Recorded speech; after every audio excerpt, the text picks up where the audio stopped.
everyone, this is CSCS Tejal Katarian with lots of energy. Let me start with today's session. आज हम लोग discuss करने वाले हैं निगोशिएबल इंस्ट्रूमेंट एक्ट 1881। कई बार ऐसा लगता है स्टूडेंट को कि ये एक्ट शायद थोड़ा कॉम्प्लेक्स या डिफिकल्ट हो सकता है, बट हाउएवर ये हाउएवर शब्द वैसे भी लॉ में बहुत ही फेमस है। बट समझो जो सीए फाउंडेशन में जितनी भी चीजें इंक्लूड करी है वो बहुत ही लिमिटेड है। उसमें भी आपको बिल्स ऑफ एक्सचेंज जो बहुत अच्छे से आता है, प्रोमिसरी नोट आपने एक दो बार किया है, चेक वाली जो चीजें हैं वो भी आपको डेली लाइफ में आप इसका इस्तेमाल करते हो, तो बहुत ऐसा कुछ डिफिकल्ट नहीं है। मतलब बीइंग ऑनेस्ट, अगर इस पूरे एक्ट में अगर मैं बोलूँ तो एक सेक्शन आता है, सेक्शन नंबर 138।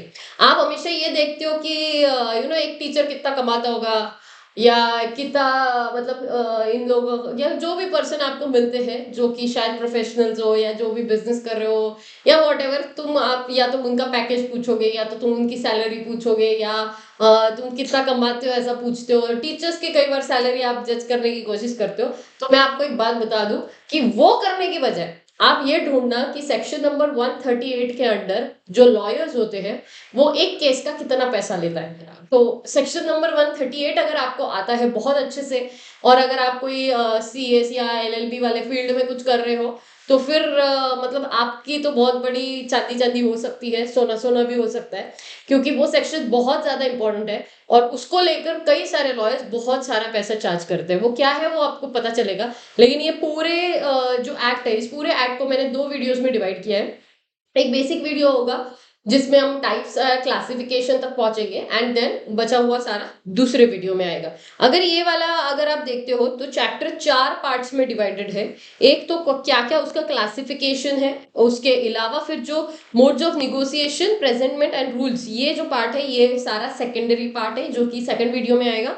एंड ये वाला जो पार्ट है तो इस पर आपको फर्स्ट, ये जो वीडियो है इसमें सारी चीजें सिर्फ इसी फर्स्ट टॉपिक पर ही मैं डिस्कशन करने वाली हूँ।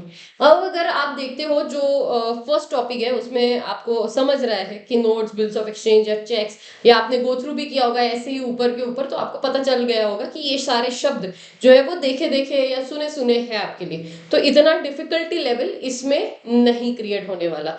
बट अंडरस्टैंड, जब हम लोगों के लिए ये निगोशिएबल एक्ट था सीए इंटर में, या अभी न्यू सिलेबस आया है इसीलिए, न्यू सिलेबस आने से पहले तक अगर आप कभी जाकर देखोगे तो सिलेबस में टोटल देखो चैप्टर निगोशिएबल पेयर एक्ट में कितने हैं, 17 चैप्टर्स हैं, 148 सेक्शंस है।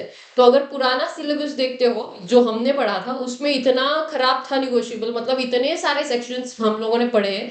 बट थैंकफुली इंस्टीट्यूट ने आपके सिलेबस में इतने सारे सेक्शंस को इंक्लूड नहीं किया है। बहुत लिमिटेड चैप्टर है, मुश्किल से 20 या 22 पन्नों का चैप्टर है, तो बहुत टाइम भी नहीं लगने वाला इस चैप्टर को। तो इसी के साथ जिसने भी शायद मे भी पहली बार पढ़ रहा होगा तब भी ठीक है, तब भी आपको समझ जाएगा। जो शायद एक बार पढ़ के वापस ये वीडियो देख रहा होगा उसके लिए बहुत सारी नई चीजें इसमें आएंगी। क्यों? क्योंकि मैं इस चैप्टर को Indian contract act, partnership act, कभी कभी बीच में इकोनॉमिक्स या कभी कभी बीच में प्रैक्टिकल लाइफ, सबसे जोड़ जोड़ के ये पूरा चैप्टर कवर करने वाली हूँ। तो इसी वीडियो में आपको अंदाजा लग जाएगा उस चीज का, तो उनके लिए भी है। और अगर कोई रिविजन करके अगर कोई सोच रहा होगा तो उसके लिए डिटेल्ड वाला रिवीजन बोल सकते हो बहुत ज्यादा, और अगर वो डबल स्पीड पे देखे तो वो भी ये सेम वीडियो देख सकता है। तो ये सबके लिए है, आप लोगों का जैसे भी जो भी जिस कैटेगरी में होगा उस हिसाब से आप सोच लेना। दूसरी बात ध्यान से समझो, बिकॉज मैंने सोचा कि टाइम ज्यादा नहीं लेना चाहिए इस वीडियो का, इसलिए मैंने बहुत सारी चीजें पहले से ही लिख के रखी है, सो दैट आपका बहुत लिमिटेड टाइम में बहुत सारा एरिया कवर हो जाएगा। एंड सो दैट मैं लिखने में टाइम डाल दूंगी, फिर मैं लिखूंगी लेक्चर में ही, फिर आप उसको कॉपी करोगे, तो उससे अच्छा मैंने लिख के रख दिया सो दैट वो लिखने का जो टाइम है वो सेव हो जाएगा, जिसकी वजह से ये लेक्चर आई एम ट्राई कि 1 से 1.5 घंटे में फिट हो जाए। 2 से ढाई घंटे लगते, वरना अगर 2.5 घंटे तो मिनिमम लग जाते हैं, 2.5 से 3 घंटा फॉर श्योर, अगर मैं लिखते बैठती सब कुछ तो।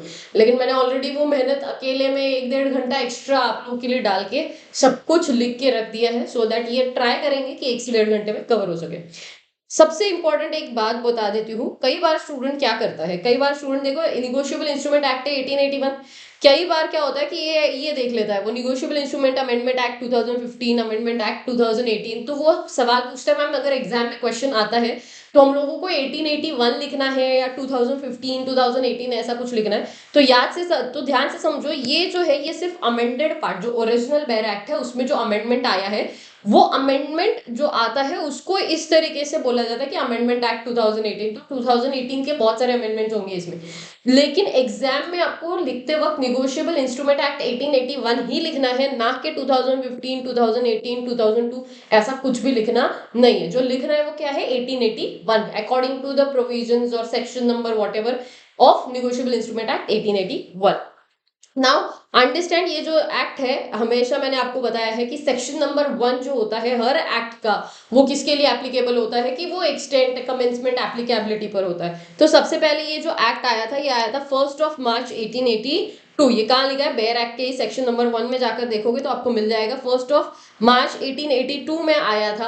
एंड ये जो एक्ट है, दिस इज 1 मार्च 1882 में आया है, दिख रहा है क्या आपको, 1 मार्च 1882 में आया है। This extend to whole of the India, whole of India को एप्लीकेबल है, लेकिन आरबीआई के कुछ सेक्शंस है वहां पर इसको हटा, मतलब वो सेक्शंस के लिए निगोशिएबल इंस्ट्रूमेंट एक्ट के प्रोविजंस हटा दिए गए। आपको अभी शायद इस लाइन का मतलब ना समझे, जब मैं पूरा समझाऊंगी या जब वो प्रोविजंस आएंगे तब आपको पता चल जाएगा कि ये सो बेसिकली जो निगोशिएबल इंस्ट्रूमेंट्स होते हैं वो क्या होते हैं वो देखेंगे। देखो, बेयर एक्ट का सेक्शन नंबर 1 मैंने आपको बता दिया, हमेशा शॉर्ट टाइटल एक्सटेंड कमेंसमेंट पर होता है।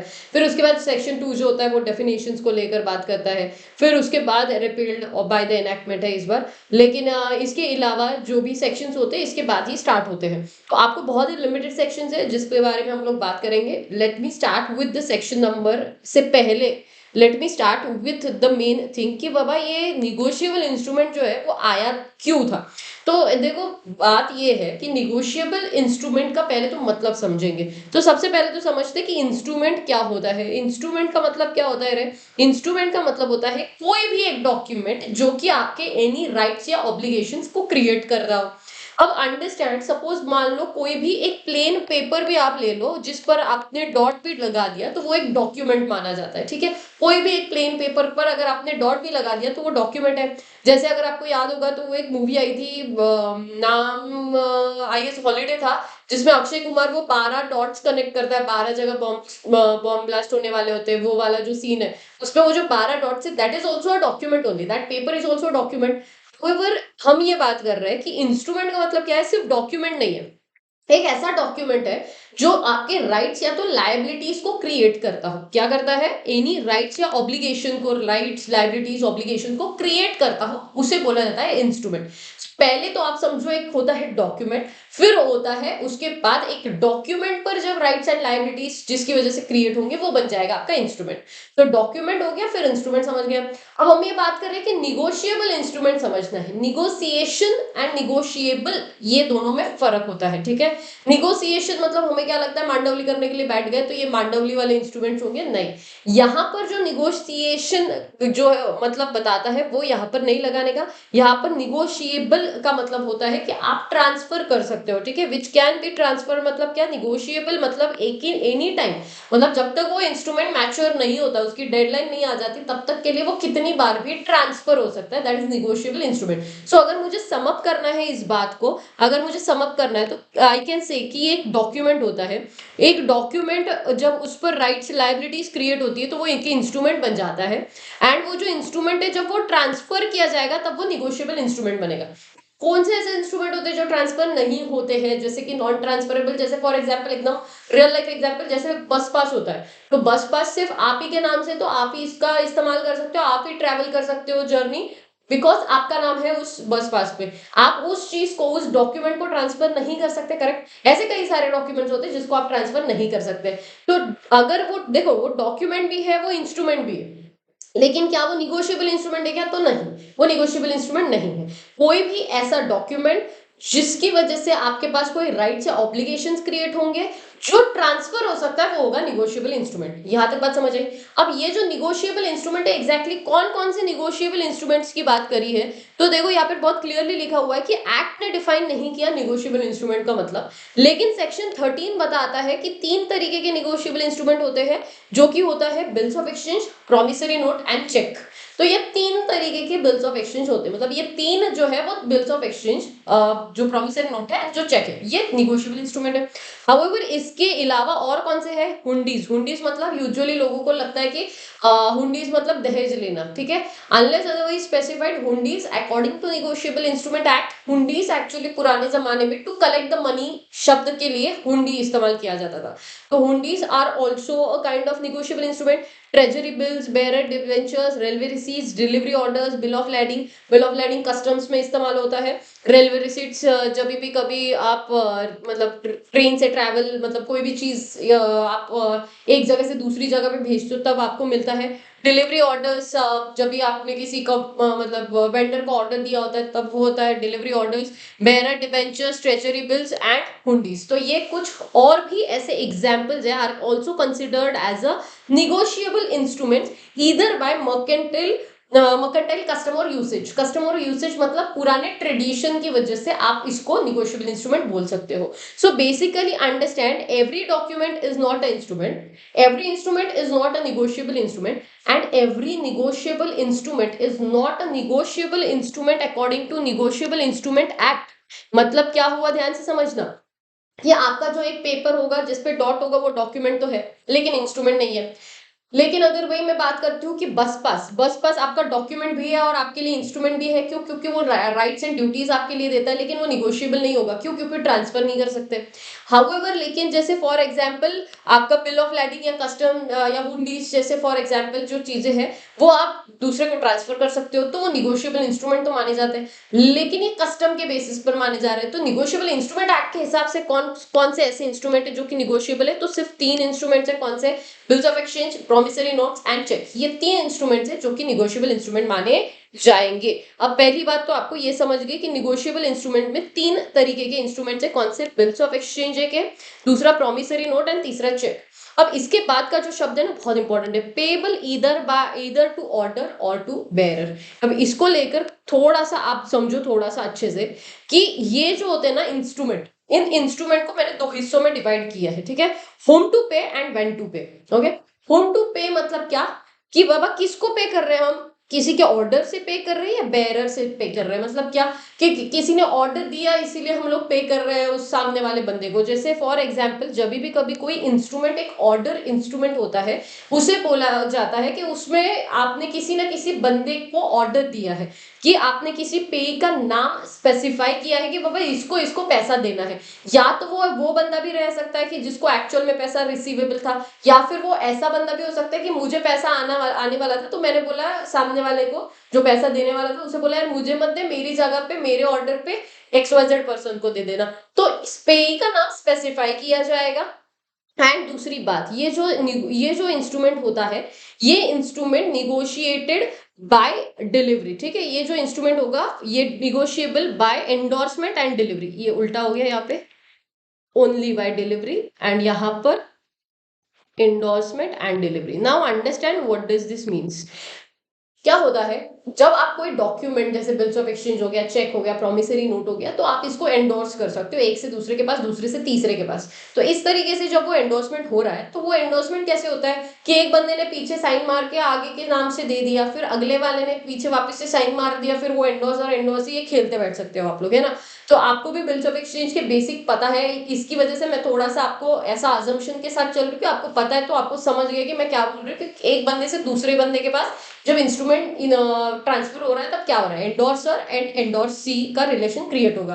तो जब ये एंडोर्सर एंडोर्सी क्रिएट होता है तब पीछे आपको साइन करके फिर डिलीवर करना पड़ेगा कोई भी इंस्ट्रूमेंट। मतलब ऑर्डर इंस्ट्रूमेंट का मतलब होता है कि देखो, या तो यू पे टू द तेजल, ठीक है, इधर यू पे टू तेजल और यू पे टू तेजल ऑन ऑर्डर। मतलब किसी XYZ बंदे ने ऑर्डर किया कि तुम मुझे पे कर दो, तो ऑर्डर इंस्ट्रूमेंट वो भी बन सकता है। या तो तुम पे टू तेजल लिख दो सीधा उस इंस्ट्रूमेंट में, और एल्स यू राइट कि pay to Tejal on the order of somebody. या तो फिर आप ऐसा लिखो पे टू ऑर्डर ऑफ तेजल, मतलब मेरे ऑर्डर पे किसी और को पे कर दो। इट डिपेंड्स कि कौन किसको पेएबल है, उसके बेसिस पे डिपेंड करेगा। जैसे फॉर एग्जांपल पहले इसमें सामने वाला बंदा मुझे पे करने वाला था, ठीक है। सपोज मान लो ये ए है एंड ये मुझे पे करने वाला था, ठीक है। मैं ड्राइंग निकाल लेती हूँ ये भी, वरना फिर बोल अरे यार ये हमेशा ऐसा होता है कि ऊपर की मुंडी उड़ जाती है। चलो, पेटू तेजल, पेटू तेजल का मतलब क्या कि ये डायरेक्टली मेरे ये जो इंस्ट्रूमेंट है इसमें लिखा जाएगा पेटू तेजल स्ट्रेट अवे, या तो फिर ऐसा लिखा जाएगा पेटू तेजल ऑन द ऑर्डर। मतलब क्या कि यहाँ पर सपोज मान लो एक बी बंदा है, अब ये बी बंदे का और इसका एक निगोशिएबल इंस्ट्रूमेंट साइन हुआ था, लेकिन बी ने बोला कि मेरे ऑर्डर पर तुम तेजल को जाकर पे करो, या तो फिर पे टू ऑर्डर ऑफ तेजल। मतलब क्या कि तीसरे सिचुएशन में मुझे पेएबल था, ए मुझे पेएबल था, लेकिन उसने क्या, मैंने क्या किया, मैंने उसे बोला भाई जाकर सी को पे कर देना, तो pay to on the order of Tejal. तो इस तरीके से ऑर्डर इंस्ट्रूमेंट होते हैं जिसमें नाम स्पेसिफाई करना पड़ेगा कि भाई कौन पेई है एग्जैक्टली। एंड जब आप डिलीवर करते हो ये इंस्ट्रूमेंट, तब डिलीवरी के साथ साथ आपको उस पर साइन भी मारना पड़ेगा एंडोर्समेंट के टाइम पे। तो जब एंडोर्स होगा एंड डिलीवर होगा तो फिर वो ऑर्डर इंस्ट्रूमेंट होगा। लेकिन सिर्फ हाथों हाथ दे दिया, जैसे फॉर एग्जाम्पल आपको पता है कि कॉन्सेप्ट आता है बेरर चेक का, है ना, एक कॉन्सेप्ट आता है बेरर चेक। मतलब क्या, कई बार ऐसे देखो, यहाँ पे आपने देखा होगा, यहाँ पे नाम लिखना होता है, यहाँ पर अमाउंट होता है, यहाँ पे साइन मारनी होती है, एंड देन यहाँ पर बाकी सारे डिटेल्स होते हैं, चेक नंबर वगैरह। तो कई बार ऐसा होता है कि यहाँ पे नाम ही नहीं लिखा जाता, या फिर इसके आगे का पार्ट ये होता है कि यहाँ पर लिखा जाता है और बेरर, हाँ या ना। तो ये जो लिखा जाता है और बेरर, इसका मतलब क्या हुआ है, इसका मतलब ये हुआ कि बाबा इसके ऊपर जो जिसका भी नाम है उसको दे दो, या तो फिर उसने जो ऑर्डर, जिसके भी पास ये चेक जाएगा उसके ऑर्डर से आप दे देना उसको। तो फिर उसको क्या बोला जाता है, बेरर। बेरर का मतलब एंड ऑर्डर का मतलब बहुत क्लियरली समझ लो। ऑर्डर में क्या होता है, स्पेसिफिकली नाम लिखा जाता है एंड ये लिखा जाता है कि इस बंदे को पे करना है। फिर आप बोलोगे कि मैम देखो चेक पर भी तो हम नाम लिख देते हैं, तो फिर वो तो ऑर्डर इंस्ट्रूमेंट, ये बेरर, मैंने अभी तक उस पर बात ही नहीं करी, ठीक है, ये ऑर्डर है बेरर है, मुझे उस पर बात ही नहीं करनी अभी। अभी मैं सिर्फ ये बोल रही हूँ कि कोई भी इंस्ट्रूमेंट जिसपे नाम लिखा होगा वो होगा आपका कंपलसरी ऑर्डर। मतलब जिसमें ऑर्डर दिया होगा कि ऑर्डर पे टू तेजल और वॉट एवर स्पेसिफाई किया होगा पे का नेम, वो होगा आपका कौन सा, ऑर्डर इंस्ट्रूमेंट, जहां पर आपको एंडोर्समेंट के टाइम पे डिलीवरी करने के टाइम पे साइन मार के फिर डिलीवर करना पड़ेगा। एक होता है बेरर इंस्ट्रूमेंट, मतलब जिसके भी पास वो इंस्ट्रूमेंट होगा वो जाकर कैश ले सकता है, दैट इज बेरर इंस्ट्रूमेंट। मैंने सिर्फ अभी इतना समझाया। अब ये कौन सा इंस्ट्रूमेंट है वो थोड़ी देर के लिए, 2 मिनट के लिए रुकना, दो नहीं थोड़ा टाइम रुकना, फिर मैं एक्सप्लेन करती हूँ, ठीक है। ये हो गया एक तरीके का इंस्ट्रूमेंट। मतलब क्या, इंस्ट्रूमेंट होम टू पे के बेसिस पे मैंने दो हिस्से कर दिए, कौन से, एक होता है ऑर्डर, एक होता है बेरर। वेन टू पे के बेसिस पे मैंने एक हिस्सा, दो हिस्से कर दिए, मतलब क्या, time instrument and demand instrument. मैंने आप लोगों को पहले ही समझाया था, टाइम का मतलब होता है एक सर्टन मैच्योरिटी के बाद आप उस इंस्ट्रूमेंट को पैसा, इंस्ट्रूमेंट का पैसा लेते हो। एंड डिमांड इंस्ट्रूमेंट मतलब होता है आपने मांग लिया और आपको पैसा मिल गया। तो ऐसे दो तरीके से आपके इंस्ट्रूमेंट बन सकते हैं। तो इंस्ट्रूमेंट के ही, एक ही इंस्ट्रूमेंट आपका ऑर्डर भी हो सकता है, टाइम भी हो सकता है। एक ही इंस्ट्रूमेंट आपका ऑर्डर एंड बेरर हो सकता है, बेरर मतलब ऑर्डर एंड डिमांड हो सकता है, डिमांड एंड बेरर हो सकते हैं। तो कोई भी परम्यूटेशन कॉम्बिनेशन हो सकते हैं, अभी अपन उसमें जाएंगे। लेकिन पहले तो ये समझ लो कि इंस्ट्रूमेंट होम टू पे, अगर हम लोग इसके बेसिस पर क्लासिफाई कर रहे हैं कि किसको पे करना है यार, ऑर्डर या तो फिर बेरर पे, ऑर्डर या तो बेयर पे। तो बेरर एंड ऑर्डर, तो इसलिए लिखा जाता है कि पेबल ऑन ऑर्डर और टू द बेरर, ठीक है। या तो फिर व्हेन टू पे, मतलब टाइम है या डिमांड है, मतलब मांगने के बाद पैसा देना पड़ेगा या सर्टेन टाइम के बाद पैसा देना पड़ेगा। तो इस तरीके से इंस्ट्रूमेंट के दो हिस्से डिवाइड किए जाते हैं। जैसे फॉर एग्जाम्पल अगर यहाँ पे देखोगे तो देखो मैंने एग्जाम्पल लिया, पे टू मिस्टर पी, या पे टू पीज ऑर्डर, और पे टू पी और हिज ऑर्डर। पे, तो ये सारे क्या हो गए तुम्हारे, ये सारे तुम्हारे हो गए ऑर्डर इंस्ट्रूमेंट। पे टू द बेरर, बेरर मतलब जिसके भी पास ये इंस्ट्रूमेंट होगा उसको पे कर दो। पे टू द, टू पी और टू द बेरर, तो फिर वो भी आपका एक बेरर इंस्ट्रूमेंट हो गया। 2 मिनट के लिए मेरी बात बहुत ध्यान से समझना, बहुत ही बड़ा खुलासा कर रही हूँ आप लोगों के सामने, रियल लाइफ वाला, जो कि स्टूडेंट को नहीं पता है या उनके पेरेंट्स को भी नहीं पता है, बट ये गलती होती है। बेसिक समझो, पहली बात, जब भी कभी कोई चेक आता है, ठीक है ना, कोई चेक है, जैसे फॉर एग्जांपल मैं एग्जांपल ले लेती हूँ, कोई कोटक बैंक चेक, ठीक है, सपोज मान लो ये चेक है, ओके। ये चेक पर क्या लिखा है, रे जरा ध्यान से देखो, ये चेक पर क्या लिखा होता है, ऐसा नाम लिखा जाएगा और बेरर, हाँ या ना, और बेरर लिखा जाता है। तो होता क्या है, बड़ी ध्यान से समझना, जब आपने इधर नाम लिख दिया और आगे लिखा है और बेरर, इसका मतलब होता है this is a bearer instrument. मतलब क्या, मतलब ये कि ये चेक दिखाने के बाद जो भी बंदा है वो जाकर, जिसके भी पास ये चेक है वो जाकर एनकैश करा के ले सकता है। फिर आप बोलोगे मैम ये थोड़ी ना ऐसा होता है, वो तो डिपॉजिट करना पड़ता है उसको। तो उसके लिए कॉन्सेप्ट आता है क्रॉसिंग का। उसके लिए कौन सा कॉन्सेप्ट है? क्रॉसिंग वाला कॉन्सेप्ट। तो सारे कॉन्सेप्ट मिक्स करके बच्चा कंफ्यूज हो जाता है। तो मैं वन बाय वन सारे कॉन्सेप्ट्स को क्लैरिफाई कर रही हूँ, ठीक है। सबसे पहला एक कॉन्सेप्ट आता है क्रॉसिंग का, वो अलग है। दूसरा एक कॉन्सेप्ट आता है बेयरर इंस्ट्रूमेंट का, वो अलग है। और तीसरा एक कॉन्सेप्ट है ऑर्डर इंस्ट्रूमेंट का, वो भी अलग है। अब सबसे पहले अगर आपने कोई चेक पर क्रॉस किया है, अगर आपने कोई चेक पर क्रॉस किया है, इसका मतलब क्या हुआ कि सामने वाला सिर्फ जब वो अकाउंट में डिपॉजिट करेगा चेक, तभी उसको पैसा मिलता है, इसीलिए क्रॉस होता है। क्रॉसिंग कई तरीके के होते हैं। एक जनरल क्रॉसिंग होता है, मतलब जो हमने किया है। या फिर कई बार ऐसा होता है कि एक क्रॉसिंग होता है, उसको बोला जाता है स्पेशल क्रॉसिंग। स्पेशल क्रॉसिंग का मतलब क्या होता है कि ये जो दो क्रॉस करे हैं ना, ये ऐसा जो क्रॉसिंग होता है, इसके बीच में बैंक का नाम लिखा जाता है, ठीक है। एक्सिस बैंक और वट जो भी बैंक, मतलब क्या है, इस पर जिस भी बंदे का नाम होगा उसको ये बोला जाएगा कि भाई तेरे अगर 5 बैंक अकाउंट भी होंगे, तभी भी तेरा जो एक्सिस का बैंक अकाउंट है उसी में अगर तू चेक डालेगा तभी ये चेक क्लियर होगा, वरना ये चेक क्लियर नहीं होगा, ठीक है। सो ऐसे भी होता है, एक स्पेशल क्रॉसिंग का एक तरीका होता है।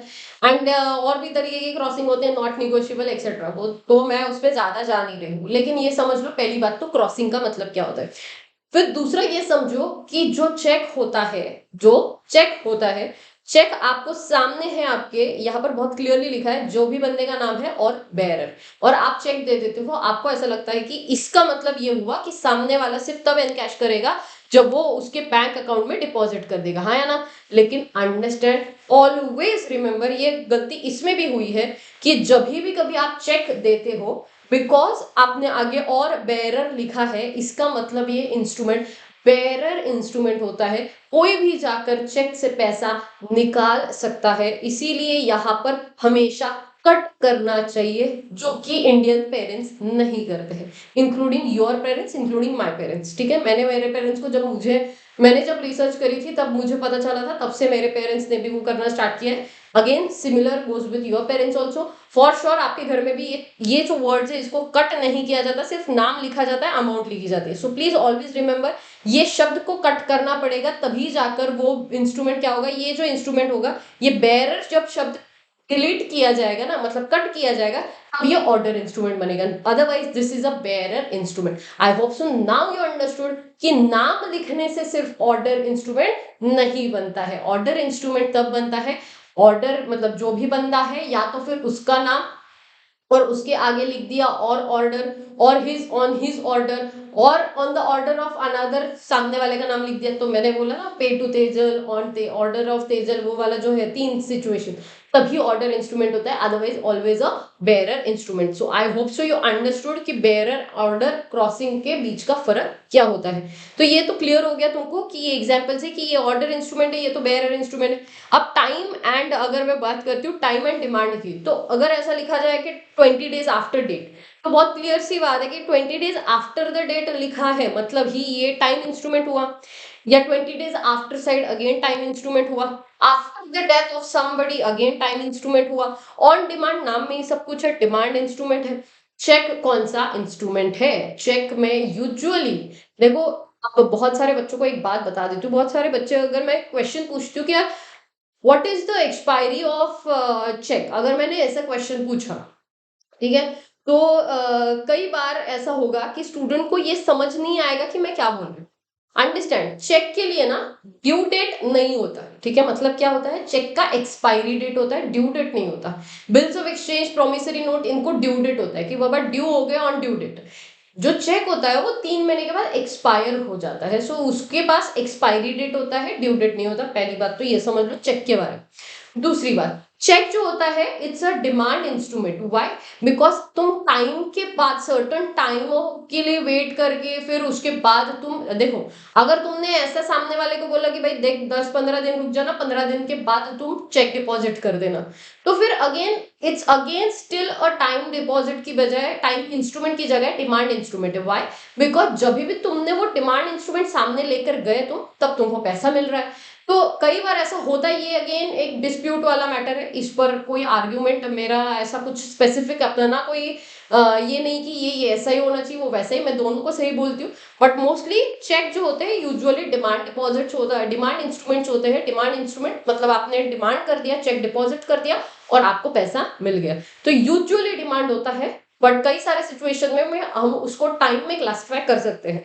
इसके बाद ऑन साइट मतलब एट साइट मतलब देख के पता चलता है, देखते से आपको पैसा देना है तो अगेन ऑन प्रेजेंटमेंट, अगेन जैसे दिखा दिया आपने डिमांड हो गया। तो इस तरीके से आप शब्द आ सकते हैं, आपको समझ जाना है कौन सा टाइम है कौन सा डिमांड वाला है। ओके, अगर मैंने ऐसा लिखा है कि पे टू मिस्टर ए और his order after the 20 days, after 20 days मतलब क्या हुआ है, मतलब सीधी सी बात है, और हिज ऑर्डर मतलब ये ऑर्डर इंस्ट्रूमेंट भी है एंड अलोंग विद दैट ये टाइम इंस्ट्रूमेंट भी है। पे टू मिस्टर ए और हिज ऑर्डर एट साइट लिखा है, तो पहली बात तो ऑर्डर तो है, लेकिन एट साइट का मतलब क्या होता है, या आफ्टर साइट, देखो आफ्टर साइट है तो टाइम है, एट साइट है जो कि नीचे लिखा हुआ है, तो एट साइट अगर होगा तो डिमांड होगा, देखते से ही तो फिर डिमांड हो जाएगा। तो बेसिकली आपको समझ गया होगा कि कौन से जो इंस्ट्रूमेंट्स होते हैं, जो ऑर्डर होते हैं, कौन से इंस्ट्रूमेंट ऐसे होते हैं जो कि डिमांड इंस्ट्रूमेंट है, टाइम इंस्ट्रूमेंट है, ऑर्डर इंस्ट्रूमेंट है, एंड आपका last order bearer time and demand instrument है। ये बेसिक क्लासिफिकेशन हो गया। ये एक तो पहले ये आपके सामने स्क्रीन पे मैंने रख दिया, अगर जिसको लिखना होगा उसके लिए। दूसरा मैंने ये एक आपके स्क्रीन के सामने लिख दिया, डिलीवरी एक्चुअल भी हो सकती है, कंस्ट्रक्टिव, अभी इसमें नहीं जाएंगे क्योंकि सेल ऑफ गुड्स एक्ट में बहुत क्लियरली बताया कि एक्चुअल डिलीवरी क्या होता है, कंस्ट्रक्टिव क्या होता है। तो वही सेम मीनिंग यहाँ पर भी आपने लगाना है। तो बेसिक मैंने जो कवर करवाना था आपका, बेसिक दो शब्द मैंने सिर्फ अभी क्या कवर करवाया है आपका, मैंने सिर्फ ये जो डेफिनेशन था ना तुम्हारा, किधर गया ये वाला डेफिनेशन, कौन सा सेक्शन 13 ने जो डिफाइन किया है, 3 kinds of instrument, bills of exchange, promissory note, cheque, payable either on order और ऑन बेयरर, ये जो मैंने एक्सप्लेन किया सिर्फ इतना ही। अभी तक जो एक्सप्लेनेशन दिया है मैंने सिर्फ इतना ही दिया है। नाउ अंडरस्टैंड फर्दर, ये वाला बेसिक आपको समझ गया। ओके, अब इसके अलावा इन्होंने ऑर्डर एंड बेरर, अगर आप ध्यान से देखोगे तो यहाँ पे लिखा है ऑर्डर का मतलब होता है एक्सप्रेसली पेएबल होता है, expressly payable to a specified person, उसका पे का नाम पता होता है, and it does not contain the word prohibiting transfer, मतलब ट्रांसफर कर सकते हो, उस पर कोई रेस्ट्रिक्शंस नहीं होगा। एंड डिमांड मतलब क्या है कि मांगा और पैसा मिल गया, तो वो जो इंस्ट्रूमेंट होता है वो होता है बेरर इंस्ट्रूमेंट। तो ये बेसिक आपको समझ गया कि क्या होता है डिमांड इंस्ट्रूमेंट, क्या होता है ऑर्डर इंस्ट्रूमेंट। देखो ये इंस्ट्रूमेंट्स आने की बजाय समझो, ये इंस्ट्रूमेंट्स आए थे बिकॉज पुराने जमाने में कई बार क्या होता था, क्रेडिट सेल करना पड़ता था। अब सामने वाले पर अगर आपको भरोसा नहीं है, जैसे फॉर एग्जांपल सपोज मान लो कि मैं कोई बहुत महंगी प्लैटिनम डायमंड रिंग लेने के लिए कोई शॉप में जाती हूँ। अब मैं मुझे कोई रिंग पसंद आ गई, अज्यूम करो 2 मिनट के लिए मेरे पास शायद रिंग हो सकती है, लेट मी जस्ट चेक कि अगर ऐसा हुआ मेरे पास,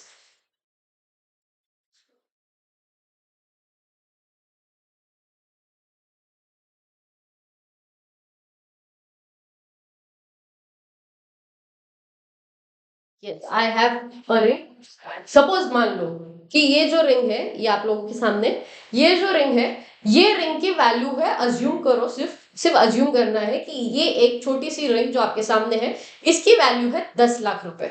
अगर ये 10 लाख रुपए की रिंग है, मैंने कहा एक काम करो यार, अभी 10 लाख रुपए तो नहीं है, आप एक काम करो, आप मेरे नाम से एक कॉन्ट्रैक्ट बना लो that I will pay you after certain date वगैरह वगैरह। तो अगर कॉन्ट्रैक्ट बन गया है एक बायर और एक सेलर के बीच में, just for this ring 10 lakh का एक कॉन्ट्रैक्ट बन गया, तो कॉन्ट्रैक्ट में क्या क्या आता है, पार्टीज के नाम आएंगे, रूल्स रेगुलेशंस आएंगे, अगर धोखा दिया तो क्या होगा वो आएगा, अगर पैसा डुबा दिया और सामने वाले को इंटरेस्ट लगाना है तो क्या होगा, या इसके डिस्क्रिप्शन देना पड़ेगा, ब्ला ब्ला ब्ला ब्ला ब्ला, बहुत सारी चीजें आपको एक कॉन्ट्रैक्ट में लिखनी पड़ती है। तो ये सारा झमेला ना हो, इसके लिए आया है ये निगोशिएबल इंस्ट्रूमेंट का concept, specifically for credit sales. अगर आप ध्यान से समझोगे 3 ही इंस्ट्रूमेंट है, एक है बिल्स ऑफ एक्सचेंज जो कि यूजुअली इंडिविजुअल जो हमारे जैसे लोग हैं यूजुअली नहीं इस्तेमाल करते ये, बट हाँ कॉर्पोरेट में आपको देखने के लिए जरूर मिलेगा। I will try to check कि नेक्स्ट वीडियो में मैं आपको प्रॉपर वो जो बिल्स ऑफ एक्सचेंज जो कॉर्पोरेट्स में इस्तेमाल किया जाता है वो कैसे होता है वो दिखाओ। आई विल ट्राई, मेरी सिस्टर यूजुअली उनका मतलब उनकी कंपनीज में बहुत सारे बिल्स ऑफ एक्सचेंज होते हैं, तो अगर वो अलाउ कर देते हैं तो थोड़ा वर्ड्स वगैरह हटाकर उनकी थोड़ी कॉन्फिडेंशियलिटी मेंटेन करके लेट्स सी अगर पॉसिबल हुआ तो वो भी दिखा दूंगी। But bills of exchange usually corporates में इस्तेमाल होते हैं, चेक्स दोनों जगह पे इस्तेमाल होते हैं, प्रॉमिसरी नोट बहुत एक्सट्रीम इस्तेमाल नहीं होता, लेकिन हाँ, इंडिविजुअल्स इस्तेमाल करते हैं कई बार प्रॉमिसरी नोट्स का। तो इस सारी चीज़ों के लिए क्या आया था, ये सारी वजह है नेगोशिएबल इंस्ट्रूमेंट के पीछे, नेगोशिएबल इंस्ट्रूमेंट का कॉन्सेप्ट आने के लिए। तो जो नेगोशिएबल इंस्ट्रूमेंट कैसा होना चाहिए, तो सबसे पहले तो समझो नेगोशिएबल इंस्ट्रूमेंट रिटन होना चाहिए। नेगोशिएबल इंस्ट्रूमेंट कैसा होना चाहिए, रिटन फॉर्म में होना चाहिए। रिटन फॉर्म में मतलब ओरल चलेगा नहीं, चलेगा बिल्कुल भी नहीं चलेगा। दूसरा, जो नेगोशिएबल इंस्ट्रूमेंट है वो साइंड इंस्ट्रूमेंट होना चाहिए। कैसा होना चाहिए, उस पर साइन करने करके फिर आपने देना चाहिए। साइन करके फिर आप आगे भी ट्रांसफर करना चाहो दे सकते हो, कोई दिक्कत नहीं है। Title free from the defects, ये थोड़ा सा शायद ना समझे, इसका मतलब समझा देती हूँ। Title free from the defects मतलब जब आप कोई चीज को ट्रांसफर करते हो ना, तब आपके पास एक टाइटल होता है, कि आपके पास एक अथॉरिटी होती है, ये आपके ओनरशिप में है। Title usually represents ownership. Ownership वाली चीजें ही आप ट्रांसफर करोगे। तो डिफेक्टिव आपके पास टाइटल नहीं होना चाहिए। मतलब आपने किसी से चोरी करके फिर बेच रहे कोई चीज, या किसी को कोर्शन कर लिया और फिर अपने नाम पे हड़प ली उसकी पूरी प्रॉपर्टी फिर बेच रहे हो, तो ऐसे जो चीजें होती है उसमें डिफेक्टिव टाइटल आता है। तो आपका जो टाइटल होगा वो डिफेक्टिव नहीं होना चाहिए। आपने इंस्ट्रूमेंट चोरी करके फिर सामने वाले को नहीं देना है, बेसिकली सिंपल वर्ड्स। उसके अलावा can be transferred number of times, जब तक उसका ड्यू डेट नहीं आता है। सपोज मान लो वो बिल्स ऑफ एक्सचेंज का ड्यू डेट है 3 months after the after site और वॉट एवर जो भी उसका लिखा हुआ होगा, तो वो आफ्टर 3 मंथ्स मतलब कि 3 महीने की उसकी वैलिडिटी है, तो तब तक वो कितनी बार भी कितने भी लोगों के थ्रू वो एक से दूसरे के पास घूम सकता है। अनकंडीशनल प्रॉमिस और ऑर्डर टू पे, ये सारी चीजें कैसी होनी चाहिए, अनकंडीशनल। बेसिक कॉन्ट्रैक्ट एक्ट का ही रूल है, अनकंडीशनल हमेशा चीजें होनी चाहिए, कि एक्सेप्टेंस आपका अनकंडीशनल होना चाहिए। वैसे ही प्रॉमिस हो या ऑर्डर हो अनकंडीशनल हो। जो भी आपने सम पेएबल बोला है, वो सम पेएबल सर्टन होना चाहिए। वो सम पेएबल कैसा होना चाहिए, सर्टन होना चाहिए, मतलब स्पेसिफिकली बताया हुआ होना चाहिए कि 10 लाख रुपए पे करने हैं, 4 लाख रुपए पे करने हैं, वॉट एवर द सिचुएशन में भी, देन आप उसको डिलीवर भी कर सकते हो। प्रोहिबिशन नहीं होना चाहिए ट्रांसफर के लिए या डिलीवर करने के लिए। तो ये बेसिकली ट्रांसफरेबल एंड डिलीवरेबल का मतलब समझ रहा है। ट्रांसफरेबल मतलब राइट रख रही हूँ, डिलीवर कर दिया सामने वाले को मतलब डिलीवर्ड।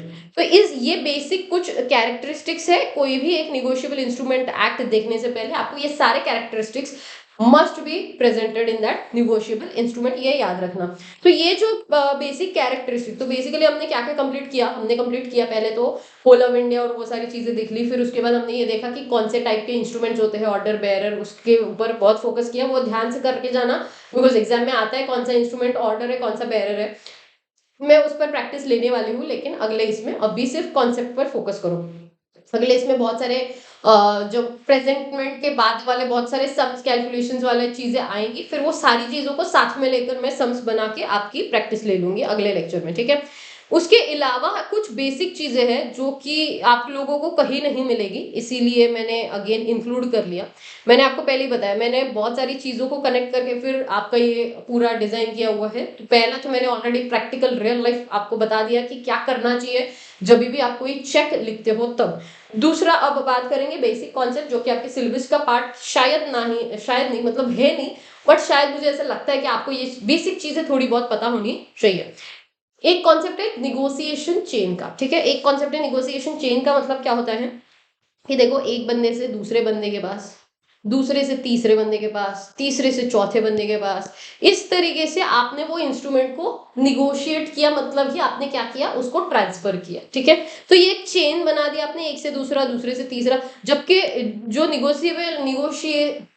निगोशिएबल इंस्ट्रूमेंट है वो बनाया एक ने है, पे दूसरे को करना है, लेकिन ये आगे आगे आगे आगे ट्रांसफर होते गए, एक से दूसरा, दूसरे से तीसरा, इस तरीके से ट्रांसफर होते गए। तो ये kind of a negotiation chain होता है।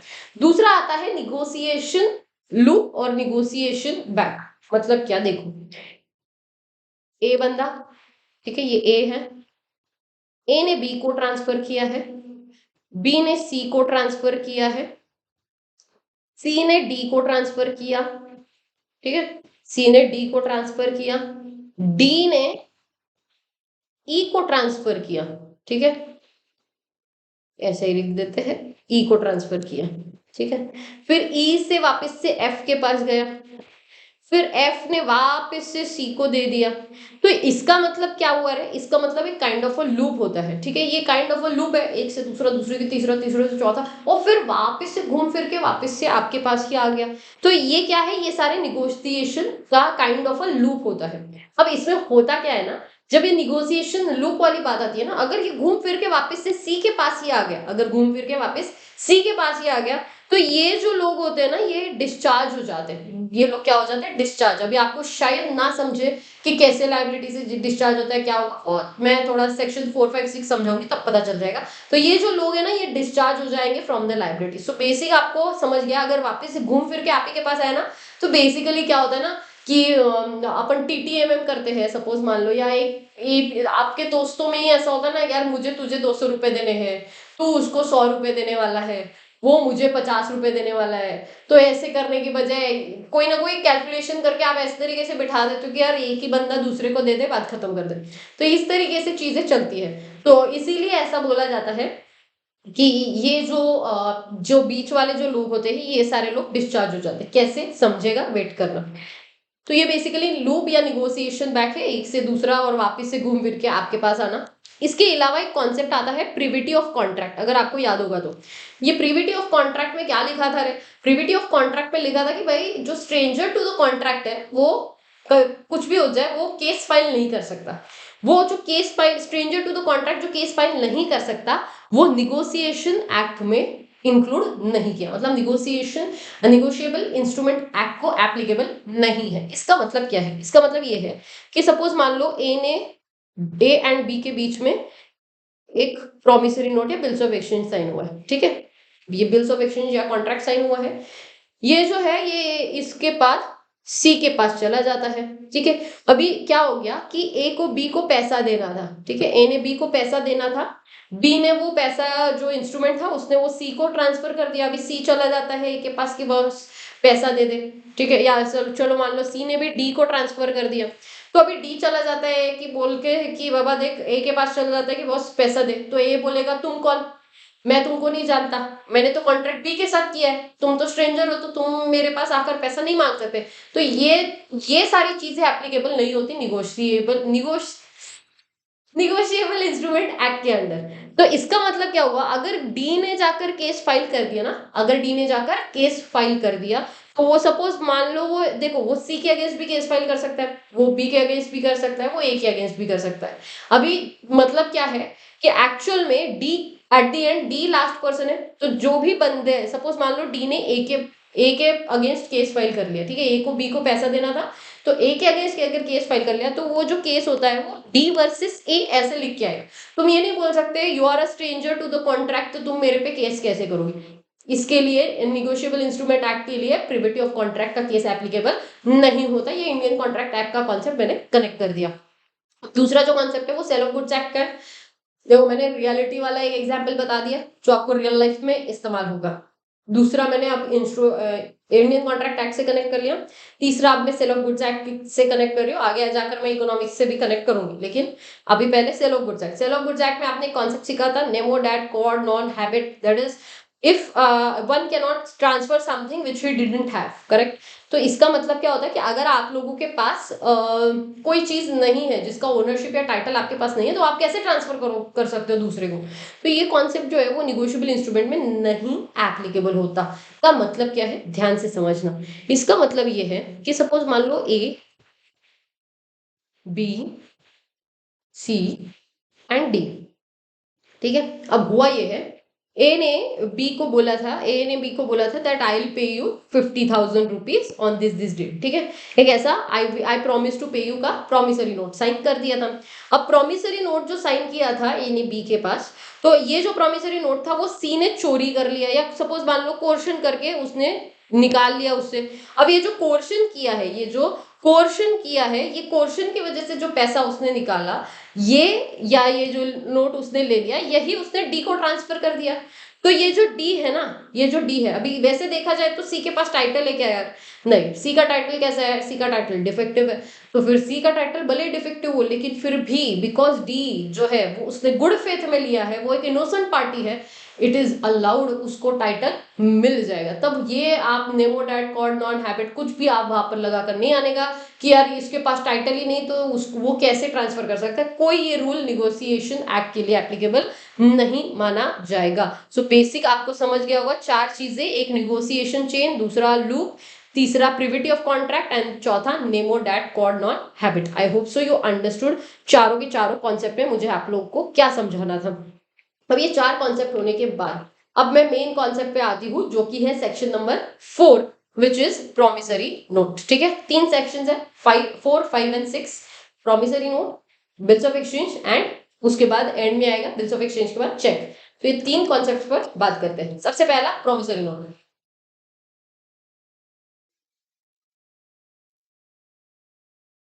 Section number 4। क्या लिखा है सेक्शन नंबर 4 में प्रोमिसरी नोट के अंडर?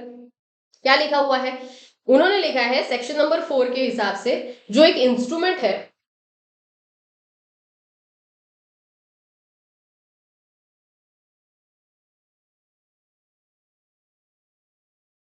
क्या लिखा हुआ है सेक्शन नंबर 4 के अंडर?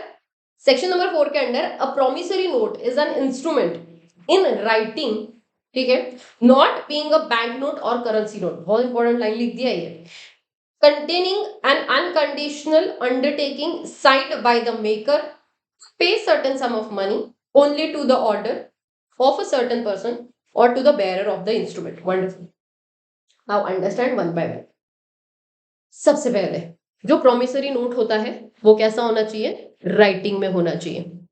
राइटिंग में होने की वजह से आप कोई भी ऐसे इंस्ट्रूमेंट को जहां पर एक अंडरटेकिंग लिया जाता है, जैसे कि फॉर एग्जांपल ये that I promise to pay you certain sum of money, जो भी बंदा है उसका नाम लिखा है और लिख दिया कि 3 महीने के बाद I will pay you, I promise to pay you certain sum of money.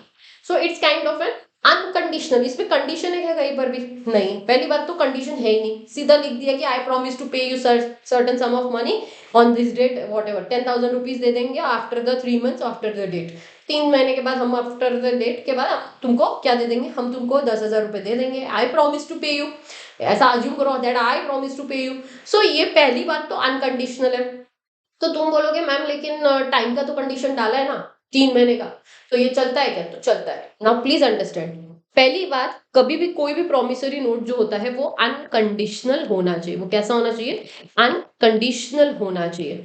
But unconditional में 2 कंडीशंस की अनुमति दी गई है। 2 कंडीशंस मतलब क्या? पहली ये कि टाइम को लेकर आपने कोई कंडीशन डाली है, मतलब क्या कि 3 महीने के बाद पे करेंगे, 15 दिन के बाद पे करेंगे, तो time condition is also kind of condition only no. But हमने क्या बोला है कि अनकंडीशनल में टाइम का जो कंडीशन है उसको एक्सेप्शन में डाल दिया। तो ये एक्सेप्शन है कि बाबा ये टाइम का भी कंडीशन होगा तभी भी हम उसको अनकंडीशनल ही बोलेंगे। And after happening of certain event, ठीक है, हैपनिंग ऑफ सर्टन इवेंट मतलब क्या रहे? Happening of certain event, but ऐसे इवेंट जो सर्टन हो। अभी सर्टन हो का मतलब क्या है? ये बेसिकली मेरे हिसाब से ये जो पॉइंट है ना, सेकंड पॉइंट, थोड़ा सा मुझे ऐसा लगता है कि सही नहीं है। क्योंकि क्या है, इसका मतलब क्या है कि हैपनिंग ऑफ इवेंट लेकिन वो सर्टन होना चाहिए। जैसे for example after I will pay you 10,000 rupees after the death of C. अभी सी मरेगा जब भी मरेगा, लेकिन मरना उसका तय है, तो इसलिए बोला जाता है कि that happening of event is certain. तो मरना तय है तो इसलिए वो कंडीशन इज अलाउड। लेकिन ऐसी कंडीशन जिसका होना या ना होना ऐसा सर्टन नहीं है, वो वाली कंडीशन मत डालो। जैसे बारिश होगी या नहीं होगी ये सर्टन नहीं है, हो भी सकती नहीं भी हो सकती, तो वो कंडीशन नहीं डाल सकते कि बारिश होने के बाद। लेकिन तुमको ये पता है कि सनराइज जरूर होगा, तो आप ये लिख सकते हो सनराइज होने के बाद, ये भी लिख सकते हो कि सनसेट होने के बाद, ये भी लिख सकते हो कोई मरने के बाद। तो ये जो सर्टन, लेकिन ये नहीं लिख सकते सपोज मान लो XYZ की शादी होने के बाद। अरे उसको कुंवारा रहना है, सलमान खान की शादी होने के बाद, अरे उसको कुंवारा रहना है, तुम्हारी क्या प्रॉब्लम है? तुम उसकी शादी पर तुम बैटिंग क्यों कर रहे हो कि that I promise to pay you 1 lakh rupees. तो अंडरस्टैंड प्लीज कि ये जो कंडीशंस होती है, ये कंडीशंस जो भी आप डाल रहे हो, ये इवेंट वाली जो कंडीशन है वो सर्टन इवेंट पर ही होनी चाहिए, तभी हम मानेंगे कि फिर भी वो अनकंडीशनल है। या तो टाइम की कंडीशन इज ऑल्सो अनकंडीशनल। तो पहली तो 2 चीजें समझ गए आपको। अनकंडीशनल अंडरटेकिंग, अनकंडीशनल अंडरटेकिंग इसीलिए लिखा है बिकॉज आई प्रॉमिस टू पे, ठीक है, I am not ordering you. यहाँ पर ऑर्डर नहीं है, यहाँ पर एक रिक्वेस्ट है, यहाँ पर एक प्रॉमिस है that I will pay you certain sum of money. तो पहली बात तो आपको ये समझ गया कि प्रोमिसरी नोट कौन बनाता है, पैसा देने वाला, because I promise to pay you money, so that means पैसा देने वाला प्रोमिसरी नोट बनाएगा, that I promise to pay you. अब ये जो आई प्रॉमिस टू पे यू है, आई प्रॉमिस टू पे यू कैसा होना चाहिए, राइटिंग में होना चाहिए। दूसरा, एक अनकंडीशनल अंडरटेकिंग होना चाहिए जिस पर साइन करी होनी चाहिए मेकर ने, ठीक है, मेकर ने साइन करा हुआ होना चाहिए, मतलब जो भी बनाएगा उसका साइन होना चाहिए, तो मेकर का साइन होगा उस पर। उसके अलावा सर्टेन सम ऑफ मनी होना चाहिए only. Now understand please carefully, certain sum of money का मतलब होता है ओनली पैसा, ओनली मनी, ठीक है। क्या काइंड चलेगा, नॉट एट ऑल अलाउड। क्या हुआ, not at all allowed, kind बिल्कुल भी नहीं चलेगा। ये समझ आई क्या बात, हाँ या ना, ध्यान से अच्छे से बताओ मुझे, समझ आई या नहीं आई, समझ आया तो मतलब पहला तो राइटिंग में होना चाहिए, दूसरा अनकंडीशनल अंडरटेकिंग होना चाहिए, तीसरा मेकर ने साइन किया हुआ होना चाहिए, चौथा सर्टन मनी का होना चाहिए। अनकंडीशनल जैसे फॉर एग्जांपल मैंने बता दिया, कोई भी दो कंडीशन चल सकती है, एक टाइम वाली और दूसरी सर्टन इवेंट वाली। तुम ये नहीं बोल सकते कि यार हाँ पैसा होगा तो देंगे, अगर कोई मरने के बाद अगर मेरे नाम से पैसा छोड़ के गया तो दूंगी, या फिर सपोज मान लो कि अगर सलमान खान ने शादी करी तो पैसा देंगे, ऐसा कोई भी कंडीशन आपको नहीं चलेगा, सर्टन होना चाहिए तब चल सकता है। तो ये चार चीजें होंगी। अब ये जो भी इंस्ट्रूमेंट होगा या तो ऑर्डर ऑफ सर्टन पर्सन का हिसाब से दे दो, या बेरर, मतलब बेरर भी हो सकता है, ऑर्डर इंस्ट्रूमेंट भी हो सकता है। ये वाला जो एग्जाम्पल है that is order instrument, why, because payee का नाम लिखा है मिस्टर रमेश और हिज ऑर्डर ऐसा क्लियरली लिखा हुआ है, तो फिर ये ऑर्डर इंस्ट्रूमेंट है। इसमें एक उन्होंने एक्सेप्शन डाल दिया, not being a bank note और करेंसी नोट। वाई, बिकॉज जो अगर आप पैसा देखते हो, अभी तो मेरे पास नहीं है कुछ भी, गरीब है एकदम, कुछ भी पैसा नहीं है, तो अगर सपोज मान लो आप अगर आपके पास है तो करेंसी नोट देख लीजिए, कोई भी नोट खोलोगे तो वहां पर लिखा है आरबीआई ने लिखा आई प्रॉमिस टू पे, तो अब उसमें भी तो आई प्रॉमिस टू पे, आप इंस्ट्रूमेंट है, देखो पहली बात तो डॉक्यूमेंट है क्या, हाँ है, क्या इंस्ट्रूमेंट है, हाँ बिल्कुल है इंस्ट्रूमेंट है, क्यों, क्योंकि उस पर राइट मिलता है तुमको, ऑब्लिगेशन राइट सब क्रिएट होता है, तो एक तो तुम्हारे पास वो इंस्ट्रूमेंट भी माना जा रहा है। क्या निगोशिएबल इंस्ट्रूमेंट एक्ट के हिसाब से इंस्ट्रूमेंट माना जा सकता है क्या, अगर तुम डेफिनेशन देखोगे तो राइटिंग में भी है, अनकंडीशनल भी है, मेकर का साइन भी है, मतलब आरबीआई ने बनाया तो आरबीआई गवर्नर का साइन भी है उस पर, पैसा भी है वो, तो फिर वैसे देखा जाए तो प्रोमिसरी नोट ही हुआ वो भी, लेकिन उसको हटा दिया गया है from promissory note. By, because अगर ऐसा हुआ, 2 मिनट के लिए अज्यूम करो कि अगर आपने करेंसी को प्रोमिसरी नोट बता दिया, तो मोटा भाई क्या करेंगे, अंबानी जी क्या करेंगे, अपने हिसाब से करेंसी नोट छाप देंगे, ये मेरी करेंसी ये बोलकर मार्केट में फैला देंगे। अब मोटा भाई की तो कौन नहीं सुनेगा, उनकी करेंसी की भी कौन कौन नहीं सुनेगा। तो इसके लिए करेंसी नोट यानी कि जिस पर लिखा है आई प्रॉमिस टू पे, उसके बावजूद भी उसको प्रोमिसरी नोट नहीं बोल सकते, वरना तो सब अपनी अपनी करेंसी लेकर आएंगे और सब अपनी अपनी करेंसी लेकर आकर उसको एज अ प्रोमिसरी नोट बना देंगे, तो वो चलेगा नहीं, इसलिए उसको हटा दिया।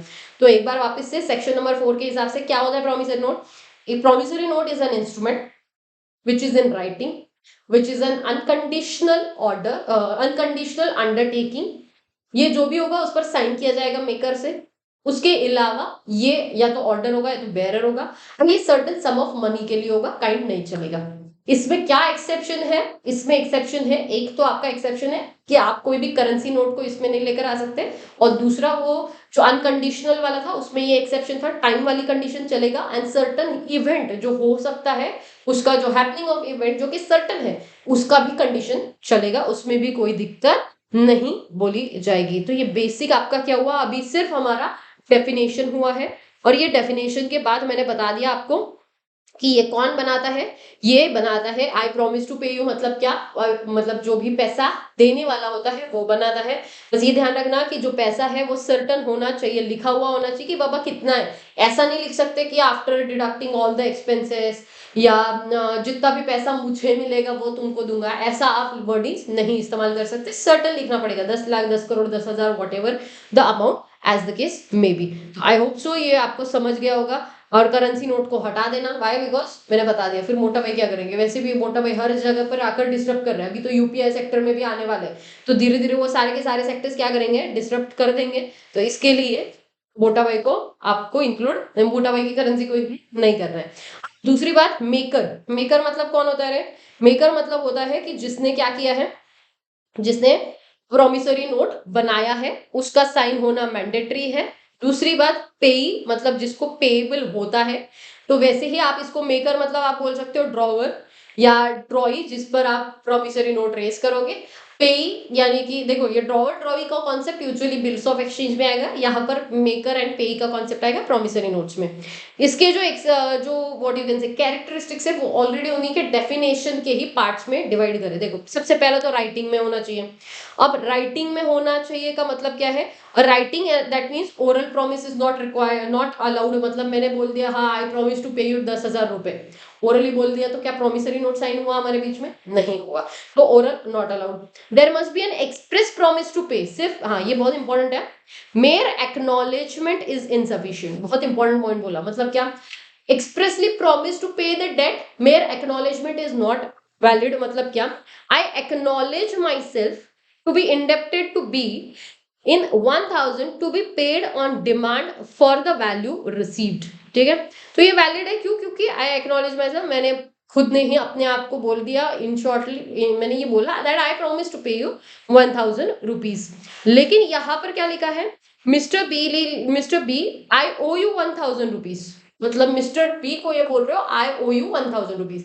तो ये सिर्फ एक एक्नॉलेजमेंट है, सामने वाले को सिर्फ आपने ये बोला that I owe you 1000 rupees, मतलब मैं आपको 1000 रुपीज देना देना लगता है, मतलब मैंने आपको 1000 रुपीज देना है। I am not promising you to pay 1000 rupees. ऊपर के पहले एग्जाम्पल में प्रॉमिस कर रहे थे that I promise to pay you. आपने आपने सिर्फ डेट के बारे में बताया कि 1000 रुपए देना बाकी है, इसीलिए ऐसा बोला जाता है। जस्ट एन एक्नॉलेजमेंट कि मुझे आपको पैसा देना बाकी है, ये सफिशिएंट नहीं है। मैंने आपको प्रॉमिस किया है कि मैं आपको पैसा दूंगी, ये होना चाहिए। अगर सिर्फ एक्नॉलेज किया है, एक्सप्रेस प्रॉमिस होना चाहिए, सिर्फ एक्नॉलेजमेंट से आपका डेट सफिशिएंटली क्रिएट नहीं होगा। इसके अलावा कैसा होना चाहिए? The promise should be definite and unconditional. मैंने ऑलरेडी बता दिया आपको, अगर टाइम से रिलेटेड कुछ एक्ट है या फिर हैपनिंग ऑफ इवेंट है जो कि सर्टन है तो चलेगा, अदरवाइज बाकी सारी चीजों में नहीं चलेगा। इसके अलावा जैसे for example after my marriage, after the death, देखो मैरिज मतलब ये प्रोमिसरी नोट नहीं हो सकता, इसलिए ये इनवैलिड है। डेथ ये सर्टन है, इसीलिए वैलिड बोला गया है। या फिर ऐसा लिखा है कि डीज डेथ प्रूव्ड दैट, अगर डी के मरने के बाद अगर उसने मुझसे मेरे लिए इनफ पैसा छोड़ दिया तो देंगे, तो ये भी सर्टन नहीं है। तो इसीलिए ये सारे क्या माने जाएंगे? ये इनवैलिड प्रोमिसरी नोट्स है, बिकॉज कंडीशन जो है वो सही नहीं है, वो सर्टन कंडीशंस नहीं है। इसके अलावा साइंड बाय मेकर होना चाहिए। Payment of money only, kind चलेगा क्या? कि हम लोग हैं जो सपोज मान लो मैंने कॉन्ट्रैक्ट किया 10 लाख देने हैं, 10 करोड़ देने हैं, सपोज मान लो ये रिंग जो है अब 10 लाख की जगह पे 1 करोड़ किया जो, तो 1 करोड़ में मैंने बोला कि 10 लाख कैश में दूंगी और बचे हुए 9 करोड़ के, बचे हुए 90 लाख के मैं आपको घोड़े दे दूंगी। तो अभी घोड़े मतलब हॉर्सेस, ठीक है, मतलब डोंट अंडर मतलब अंडरस्टैंड इन द वे जो मैंने आपको समझाया। घोड़े मतलब क्या? हॉर्सेस दे दूंगी। तो अभी हॉर्सेस जो है वो क्या बैंक अकाउंट में रख सकते? क्या तुम तुम्हारे? नहीं रख सकते, इसलिए सिर्फ और सिर्फ पैसा चाहिए। कहीं कुछ भी हो जाए आपके ये नहीं चलेगा, काइंड नहीं चलेगा। एंड सर्टन सम होना चाहिए, मतलब काट के फिर जितना भी पैसा मुझे मिलेगा उतना आपको दूंगा, ऐसा वगैरह नहीं चलेगा, वो वैलिड नहीं माना जाएगा। ये जो मेकर एंड पे होंगे वो मस्ट बी सर्टन होने चाहिए, डेफिनाइट होने चाहिए एंड डिफरेंट पर्सन होने चाहिए। Now please understand very carefully, maker and पे अलग अलग होने का मतलब क्या है? मतलब ये है कि बाबा देखो, आप ये नहीं लिख सकते दैट आई प्रॉमिस, ठीक है, टू माई सेल्फ। क्यों रे? क्यों? अगर मैंने ऐसे लिखा I promise to myself to pay 10,000 rupees, का मतलब क्या हुआ? मेकर भी मैं हूं और पेई भी मैं हूं, तो ये नहीं चलेगा। एक तो ये सर्टन होने चाहिए एंड डिफरेंट पर्सन होने चाहिए। बाय बिकॉज कॉन्ट्रैक्ट एक्ट अगर आपको याद होगा, तो कॉन्ट्रैक्ट एक्ट के हिसाब से कॉन्ट्रैक्ट जो होता है वो क्या होता है? वो दो लोगों के बीच में, two parties is one of the essential, yes और नो, हाँ या ना? तो अगर वन ऑफ द इसेंशियल अगर है कि टू पार्टीज होने चाहिए, तो दो पार्टीज होने ही चाहिए, ठीक है। इसके अलावा क्या लिखा हुआ है देखो, इसके अलावा उन्होंने लिखा है that promissory note cannot be made payable to the bearer। now please understand very carefully, promissory note cannot be payable to the bearer। why? because of the section 31 of the RBI Act। क्यों ऐसा होता है? Because currency note जो है ना, ये currency note, this is a bearer promissory note. तो इसीलिए प्रॉमिसरी नोट कभी भी बेरर नहीं बनेगा, हमेशा ऑर्डर ही बनेगा। I hope so you understood. अगर ऐसा कभी आपसे सवाल पूछा गया कि क्या promissory note bearer promissory note हो सकता है, the answer is no. Top of the line, top of your page आप लिख के रखो, जो प्रॉमिसरी नोट है वो हमेशा क्या होगा, ऑर्डर इंस्ट्रूमेंट ही होगा, वो बेरर इंस्ट्रूमेंट नहीं होगा। एक्सेप्ट सेंट्रल गवर्नमेंट आरबीआई कोई भी बेरर प्रॉमिसरी नोट इशू नहीं कर सकता। एंड लास्ट इज स्टैंपिंग होना चाहिए। स्टैंपिंग मतलब उस पर सिग्नेचर एंड स्टैंप होता है, वो होना चाहिए। स्टैंपिंग यूजुअली इसलिए होता है ताकि आप बैक डेटेड प्रॉमिसरी नोट्स ना बनवाओ एक्सेट्रा, इन सारी स्कैम ना हो, बेसिकली इस सारी वजहों से ऐसा होता है। सो ये क्या खत्म किया हम लोगों ने, ये हम लोगों ने कंप्लीट कर लिया प्रॉमिसरी नोट। अब हम लोग बात करते हैं सेक्शन नंबर 5 के बारे में। Section number 5 is bills of exchange. Bills of exchange तो बहुत आप लोग के दिल के करीब है, तो ज्यादा इतना भी मुझे कुछ बताने की जरूरत नहीं पड़ेगी when it comes to bills of exchange. तो सबसे पहले तो बिल्स ऑफ एक्सचेंज बनाता कौन है, जो पैसा लेने वाला, जो पैसा देने वाला होता है, मतलब जिसको पैसा लेना होता है वो बनाता है, जो पैसा लेने वाला होता है। और प्रॉमिसरी नोट वो बनाता है जो पैसा देने वाला होता है, because I promise to pay you, सो मुझे पैसा देना है। एंड बिल्स ऑफ एक्सचेंज जिससे पैसा लेना होता है वो बनाता है। बेसिक क्लियर हुआ। अब बिल्स ऑफ एक्सचेंज क्या है, इसका डेफिनेशन देखो। अब bills of exchange is an instrument, ये हमने देख लिया। इज इन राइटिंग, ये भी देख लिया। ओरल चलेगा नहीं चलेगा, राइटिंग में होना चाहिए। कंटेनिंग अनकंडीशनल ऑर्डर, ऑर्डर वहां पर क्या था, अनकंडीशनल अंडरटेकिंग था। अनकंडीशनल अंडरटेकिंग इसलिए लिखा बिकॉज आई प्रॉमिस, रिक्वेस्ट की जा रही है, या व्हाट यू कैन से एक बहुत ही हम्बल तरीके से बोला जाता है दैट आई प्रॉमिस। यहाँ पर क्या ऑर्डर किया जा रहा है कि तू मुझे, भाई तू मुझे पैसा देगा टाइप से, ऐसा। तो इसलिए ये पैसा लेने वाला ऑर्डर कर रहा है देने वाले को कि बॉस तुझे मुझे पैसा देना है, इसीलिए ये अनकंडीशनल ऑर्डर है, ना कि अंडरटेकिंग। तो ऑर्डर है signed by the maker, same. Directing a certain person to pay a certain sum of money only, kind चलेगा नहीं चलेगा। और टू द बेरर और the order of or of a certain person or to the bearer. So basically same copy paste definition except unconditional order शब्द डाला है unconditional undertaking की जगह पे, बाकी कुछ भी चेंज नहीं है। बस ये ध्यान रखना, चेंज अगर मुझे डिस्टिंक्शन बताना है, डिस्टिंग्विश करना है दोनों के बीच में, तो सबसे पहले तो ये क्या है, ये आई प्रॉमिस टू पे है, अंडरटेकिंग है, ये ऑर्डर है। दूसरा यहाँ पर आपने रिक्वेस्ट करी है, ये ऑर्डर हो गया डेफिनेशन लिखने के बाद। यहाँ पर दो लोग होते हैं, एक मेकर होता है एक पेई होता है। यहाँ पर ड्रॉवर, ड्रॉई एंड पेई ऐसा हो सकता है, मतलब ड्रॉ कोई बंदा कर रहा है किसी और पे करता है, और देना किसी और को पड़ेगा। तो इस तरीके से ड्रॉवर, ड्रॉवर मतलब जो क्रेडिटर होगा, ड्रॉई मतलब जो डेटर होगा, एंड पेई मतलब जो रिसीवर होगा। तो ये तीन पार्टीज होंगे यहाँ पे। एक्सेप्टेंस, यहाँ पर एक्सेप्टेंस की जरूरत नहीं होती, क्यों, because I am only saying ना that I promise to pay you. तो यहाँ पर एक्सेप्टेंस की जरूरत ही नहीं पड़ रही, क्योंकि मैंने ही बोल दिया मैं प्रॉमिस कर रही हूँ। लेकिन यहाँ पर जब बिल्स ऑफ एक्सचेंज की बात आएगी तो प्रॉमिस की जरूरत पड़ेगी। वाई, बिकॉज फिर तो मैं किसी के भी नाम से बिल्स ऑफ एक्सचेंज ड्रॉ कर दूंगी और बोलूंगी कि तुम मुझे पे कर दो, right. I can order anybody, but सामने वाले ने भी तो अग्री करना चाहिए ना। तो इसीलिए यहाँ पर साइन होना of the drawee is mandatory. Promissory note can not be made payable to the bearer, पहली बात because it is not transferable.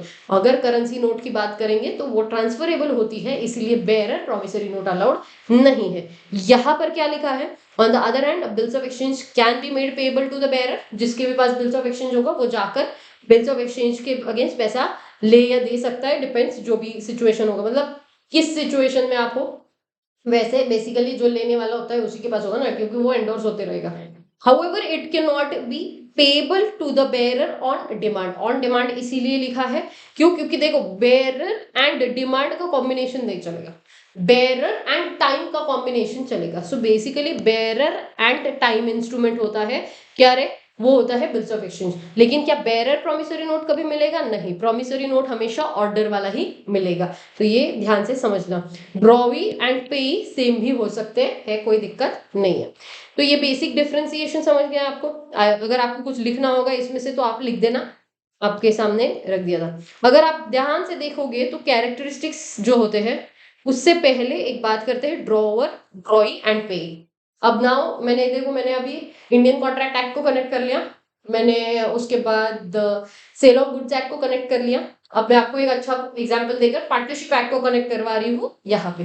तो कौन सा एक्ट बचा अभी? Companies act. तो मैंने ये पहले ही बोल दिया कि बिल्स ऑफ एक्सचेंज जो है वो कॉर्पोरेट में इस्तेमाल होता है, कंपनीज में इस्तेमाल होता है, एलएलपीज में इस्तेमाल होता है। तो सारे एक्ट कवर हो गए आपके आज।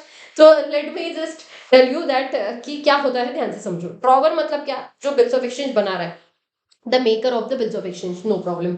ड्रॉई मतलब क्या? कि भाई जिसको डायरेक्ट किया जा रहा है टू पे, that is ड्रॉई, that person is ड्रॉई। तो उसके बाद ऑब्वियस सी बात है, अगर ऐसा जरूरी है कि सिर्फ एक ही बंदा होगा जो पे करने वाला होगा, दो या उससे ज्यादा भी हो सकते हैं, एक हो सकता है, एक से ज्यादा हो सकते हैं, दो चार पांच छह कितने भी हो सकते हैं, दो उससे ज्यादा भी हो सकते हैं, कोई दिक्कत नहीं है।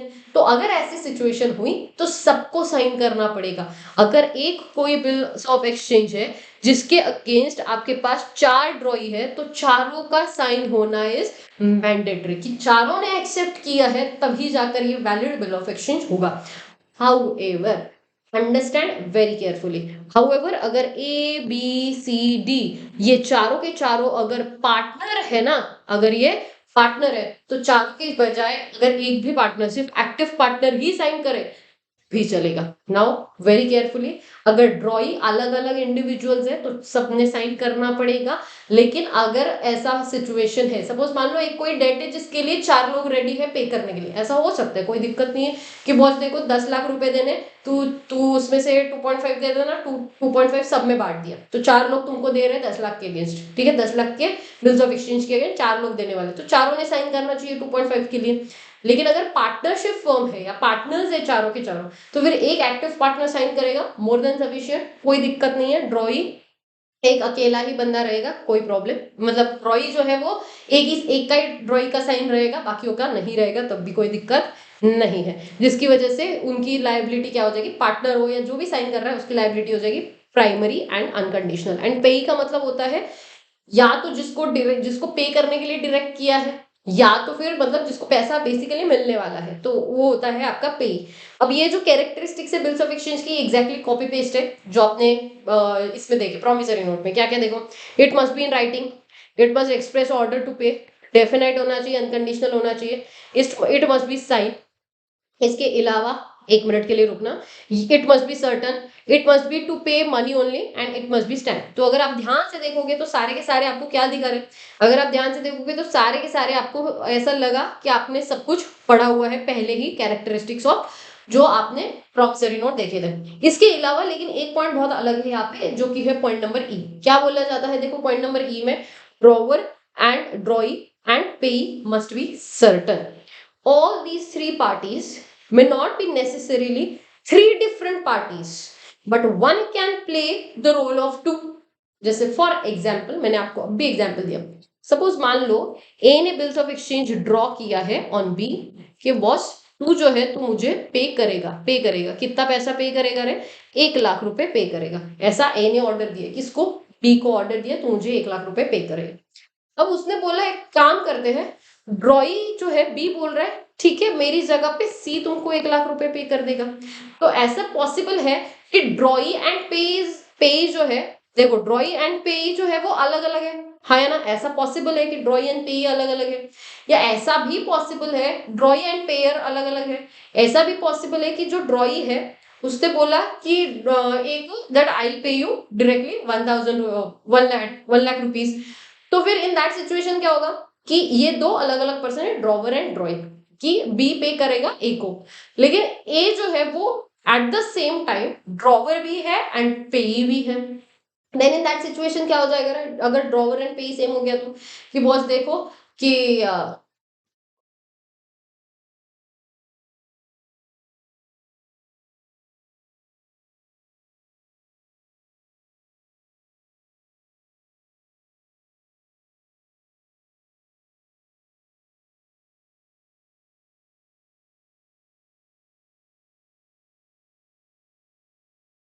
ओके। सो यहाँ पर क्या हुआ रे, ए एंड बी के केस में, ए एंड बी के केस में क्या हुआ कि बी ने क्या बोला कि ए ने बी को बोला कि तू मुझे 1 लाख रुपए पे करेगा, तो उसने बोला ठीक है। अब एक काम कर दे, अभी क्या हुआ, ए ने बोला कि बस देख, बी को बोला कि भाई बॉस मेरी जगह पे सी को पे कर दे, वो बोला ठीक है, तुमको क्या उसको क्या पैसे तो पे करने ही है। तो यहाँ पर 3 अलग-अलग पार्टीज क्रिएट हो गए, है ना, ड्रॉवर, ड्रॉई, पे। लेकिन ऐसा भी हो सकता है कि ऐसा कोई पार्टी एग्जिस्ट ना करे, तो ड्रॉवर एंड पे सेम हो सकता है। शायद मैंने यहाँ पे लिखा था ड्रॉवी एंड पे, कहीं तो कहा गया गलती से, हाँ, ड्रॉवर एंड पे, मैंने गलती से बोलते हुए बोला ड्रॉई, बट ड्रॉवर एंड पे सेम हो सकता है, कोई दिक्कत नहीं है, जैसे कि अभी हमने देख लिया। तो ऐसा पॉसिबल है कि एक ही बंदा 2 रोल्स प्ले कर रहा हो, एंड ऐसा भी पॉसिबल है व्हाट, कि एक बंदे ने 3 मतलब 3 अलग-अलग पार्टीज हो, ठीक है। May be the different person but must be the 2 distinct person होने चाहिए, लेकिन 2 लोग तो होने ही चाहिए। According to the section 31, very important, section 31 of the RBI act, a bills of exchange can not be made payable to the bearer on demand. तो मैंने अभी समझा आपको, बेयरर प्लस डिमांड चलेगा नहीं। तो यहाँ पर क्या लिखा हुआ है, एग्जाम्पल दिए हुए हैं कि ऑन डिमांड पे टू द बेयरर चलेगा क्या, नहीं, लेकिन ऑन डिमांड पे टू द ऑर्डर चलेगा। ऑन डिमांड पे टू द ऑर्डर वो चलेगा, दैट इज ओके। तो ऑर्डर एंड डिमांड चल सकता है, ऑर्डर एंड डिमांड चलेगा, लेकिन यहां पर बेयरर एंड डिमांड नहीं चलेगा, ठीक है। सो बेसिकली उन्होंने ये इसीलिए लिखा है ताकि कोई भी आकर, किसी को भी मिल गया इंस्ट्रूमेंट तो वो आकर आपसे पैसा ना लेकर जाए ऑन डिमांड। सो बेसिकली ये इस तरीके से प्रोसेस चलता है, ये एक्सप्लेन नहीं करूंगी, ये तुमको आता है, अकाउंट्स में ऑलरेडी तुम सीख चुके हो। अब इसके बाद जो आखिरी टाइप बचा है वो क्या है, वो बचा है चेक। यूजुअली क्या होता है, अगर कोई भी लिमिटेशन एक्ट का भी एक रेफरेंस दे देती हूँ, अब पॉइंट आ ही गया है, तो बिल्स ऑफ एक्सचेंज जब भी पेएबल होता है, मतलब ड्यू डेट उसका जब भी कभी होगा, उसके बाद ही आपके पास 3 साल होते हैं कि आप सामने वाले के अगेंस्ट केस कर सकते हो। 3 साल ये लिमिटेशन होता है, तो लिमिटेशन एक्ट के हिसाब से मतलब 3 साल तक का ही आप ड्यू के अगेंस्ट, कोई भी अमाउंट ड्यू होता है तब उसके अगेंस्ट केस कर सकते हो।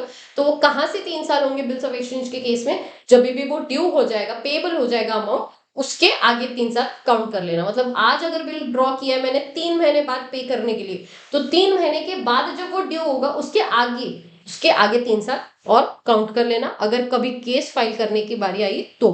अब आखिरी बात करेंगे, आखिरी बात किसकी बात कर रहे हैं हम लोग, आखिरी है चेक। सो चेक क्या होता है, a cheque is a bill exchange, bill of exchange, basically it's nothing but what, bill of exchange ही होता है चेक भी, बस एक एक्सटेंशन के तौर पे है।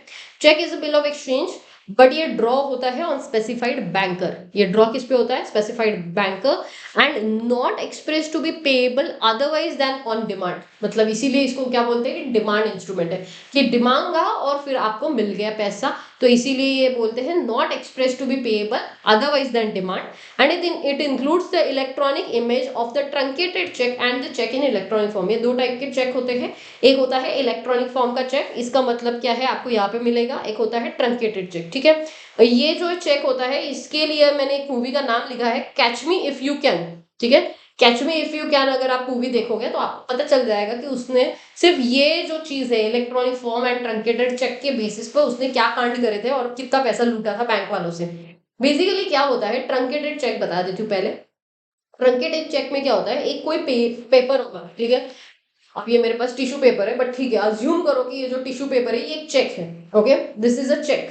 अब ये जो चेक है, ये जो चेक होगा, ये जब मैं बैंक के पास जाकर डिपॉजिट कर दूंगी, जब मेरे बैंक में डाल दूंगी, तो ये बैंक क्या करता है, इसका स्कैन कॉपी निकालता है, एंड देन इसको साइड से थोड़ा सा फाड़ देगा, ठीक है। अगर ये चेक इस तरीके से फटा हुआ होगा, इसका मतलब क्या हुआ, इसका जो स्कैन इमेज होगा वो बैंक के पास है, वो कुछ व्हाइट वॉयलेट या व्हाइट ऐसा कुछ लाइट होता है, एलईडी लाइट जैसे, वो स्कैन कर दे उसको, और फिर वो इस तरीके से स्कैन करते हैं जिससे जिससे आपका साइन मैच होना चाहिए, नाम मैच होना चाहिए, इसलिए साइन कभी मिसमैच नहीं होना चाहिए, ऐसा बोलते हैं। क्यों, क्योंकि वो क्या होता है यूजुअली, जो स्कैन जो होता है वो सारा टेक्निकल और सिस्टम बेस्ड होता है, इसलिए तो इसीलिए ध्यान से साइन करना होता है। तो ट्रंकेटेड चेक का मतलब क्या होता है, एक चेक होता है जिसको स्कैन करने के बाद उसको फाड़ा जाता है, तो इसका मतलब अब इसके बाद ये जो पेपर का जो इस्तेमाल किया था एज अ चेक का, वो वापस से इस्तेमाल नहीं होगा। मतलब क्या, कि एक बार उसको फाड़ दिया ना, तो वो पेपर वापस कभी इस्तेमाल नहीं होगा। आगे के क्लियरिंग हाउसेस जो भी वो है, वो सारे वो स्कैन इमेज का ही इस्तेमाल करते हैं। सो बेसिकली ट्रंकेटेड चेक में क्या होता है, पेपर का इस्तेमाल होता है, देन उसको फाड़ा जाता है during clearing cycle, and then बाद में वो पेपर के इस्तेमाल से यूज करके उसको डीएसी वगैरह लगाने की जरूरत नहीं होती, दैट इज ट्रंकेटेड चेक। और एक होता है इलेक्ट्रॉनिक चेक, मतलब पेपर यूज नहीं होता और ऑनलाइन एक आपका चेक होता है, it's basically nothing but what, आपका जो आरटीजीएस एनईएफटी होता है उसको आप इलेक्ट्रॉनिक चेक भी बोल सकते हो, जहां पर आपका डीएससी, कभी कभी बड़े बड़े लोग डीएससी अटैच कर देते हैं, तो यहाँ पर पेपर का यूज नहीं होता है, यहाँ पर डीएससी से वो चेक क्रिएट होता है। यहाँ पर पेपर की जरूरत होती है और फिर बाद में वो फाड़ा जाता है। तो इस तरीके से दो तरीके के चेक्स होते हैं। तो आई होप सो ये तो आपको समझ गया। तो पहली बात तो चेक जो होता है वो क्या होता है, स्पेसिफाइड बैंकर से पेएबल होता है, अदरवाइज देन ऑन डिमांड होता है। और इसका जो तरीका है, या तो ट्रंकेटेड चेक होगा या तो इलेक्ट्रॉनिक फॉर्म में होगा। तो मैंने पहले आपको बता दिया इलेक्ट्रॉनिक फॉर्म वाला क्या होता है, usually crypto system, asymmetric crypto system is nothing but वो बाइनरी और वो क्या 0-1 लैंग्वेज वगैरह होती है ना, वो सारा सिस्टम, वो सारा कोडिंग डिकोडिंग या एनक्रिप्शन डिक्रिप्शन जिसे बोला जाता है, उस तरीके से चेक बनाया जाता है। वो होता है आपका चेक इन इलेक्ट्रॉनिक फॉर्म, और एक होता है चेक इन ट्रंकेटेड, मैंने वो बता दिया आपको। बेसिकली ये दो तरीके के चेक्स होते हैं। उसके बाद ये क्लियरिंग हाउस से पूरा सिस्टम चल के आपका चेक क्लियर होता है। ये पेएबल ऑन डिमांड होता है हमेशा, जो कि बैंक पे करता है। ऐसा क्यों लिखा जाता है, क्योंकि ध्यान से देखो, यूजुअली क्या होता है, यहाँ पर जिसने ड्रॉ किया होता है चेक उसका साइन होता है। ये जिस बैंक पर ड्रॉ किया जाता है, बैंक को ऑर्डर दिया जाता है कि बैंक आप ये जो भी बंदा है उसको पे कर दो, जिसका भी नाम उस पर लिखा है उसको आप क्या करो, पे करो। तो बेसिकली ये ड्रॉवर होता है एंड बैंक जो होता है वो ड्रॉई होता है, ठीक है। इसलिए बोलते हैं कि ऑन डिमांड पे किया जाता है। मैंने ऑलरेडी बता दिया कि 3-4 तरीके के क्रॉसिंग होते हैं। क्रॉसिंग यूजुअली हमें पता है कि हम यहीं पर हमेशा करते हैं, लेकिन क्रॉस चाहिए तो आप यहाँ पर भी कर सकते हो। दोनों जगह पर क्रॉस कर दिया तो चेक वॉइड हो जाएगा, एक ही जगह पर क्रॉसिंग ऐसा जरूरी नहीं, आदत लगने की वजह से सब लोग इधर करते हैं ऊपर की तरफ, नीचे भी किया तब भी कोई दिक्कत नहीं होती है। So I hope so you are clear with the now cheque. अब चेक के बाद ड्रॉवर, ड्रॉई एंड पे। ध्यान से देखो, ड्रॉवर मतलब कौन, जिसने चेक ड्रॉ किया है। ड्रॉई मतलब जिस बैंक पर चेक ड्रॉ हुआ है। And ड्रॉई in case of need एक कॉन्सेप्ट आता है, ध्यान से समझो ये क्या होता है। Actually ड्रॉई in case of need मतलब क्या होता है, when the bill or in an any endorsement thereon the name of any of the person is given in addition to the drawing to be restored in case of the need of such person is called as draw in need। वाह, ध्यान से समझो। Actually drawer and ड्रॉई, ठीक है, यहाँ पर उन्होंने endorsement etcetera का कॉन्सेप्ट लिखा है which is outdated concept, okay. आजकल मतलब पुराने जमाने में चेक भी एंडोर्स होते थे, बट आज चेक अगर आपने बैंक में डाल दिया, आपका नाम है, आपने बैंक में डाल दिया, वो फाड़ दिया, बात खत्म हो गई, उसके बाद वापस से वो पीछे साइन करके एंडोर्स नहीं हो सकता। पुराने जमाने के कॉन्सेप्ट है, 2010 में बहुत बड़े स्कैम हो गए थे, उसके बाद वो सारा क्या हो गया, वो सारी चीजें हट गई थी। इसीलिए क्या होता था, ड्रॉई इन नीड में जब भी कभी कोई भी बिल या फिर कोई एंडोर्समेंट करके किसी बंदे के नाम से एक बिल ड्रॉ किया जाता था। और ये बेसिकली एक बंदा दूसरे बंदे के नाम से एक बिल रेज करेगा और ये बंदा इस बंदे के नाम से बिल रेज करेगा, so that because they are in need. तो अगर पैसे की जरूरत है तो फिर वो एक दूसरे के नाम पे बिल रेज किया करते थे। तो इसीलिए ऐसा बोला जाता था ड्रॉ इन नीड। आजकल ऐसा नहीं होता है, ये सिर्फ आउटडेटेड कॉन्सेप्ट है। एंड पेई मतलब जिसका भी नाम वो चेक पर लिखा जाता है, जिसको पैसा देना है। तो पैसा, जो person in whose favour is it is issued, the person who is directed to pay and the person who makes it. तो मेकर, ड्रॉई एंड पेई ऐसे तीन होते हैं। कैरेक्टरिस्टिक्स सबके सेम है, जो बिल्स ऑफ एक्सचेंज में देखे, जो प्रोमिसरी नोट में देखे, बस उसके अलावा लिखा है कि जब आपका चेक ड्रॉ होता है तो वो पेएबल होता है ऑन स्पेसिफाइड बैंक, एंड जो पेएबल होता है वो ऑन डिमांड होता है। तो ये स्पेसिफिकली दो एडिशनल है। तो इन दो एडिशनल फीचर्स को स्टार मार्क करके रखना, ये पुराने जितने भी बाकी है वो तो है। इसके अलावा मैंने ऑलरेडी आपको bearer instrument and order instrument क्या होता है समझा दिया। आप एक बार रीड कर लोगे तो पता चल जाएगा। जिसका भी नाम होता है जिसका भी नाम होता है वो ऑर्डर होता है, या तो फिर उसके ऑर्डर से आपने उसको पे किया है, या तो फिर पे टू द तेजल और पे on the order of the Tejal, और एल्स तीसरा क्या होता है, पे टू द तेजल और फिर और व्हाट ऑर्डर। तो इस तरीके से ऑर्डर इंस्ट्रूमेंट बनते हैं जहां पर नाम होगा। जब भी ऑर्डर इंस्ट्रूमेंट होते हैं वो डिलीवर किए जाएंगे, तो वो डिलीवरी जो होगी उसकी वो एंडोर्समेंट के साथ होती है।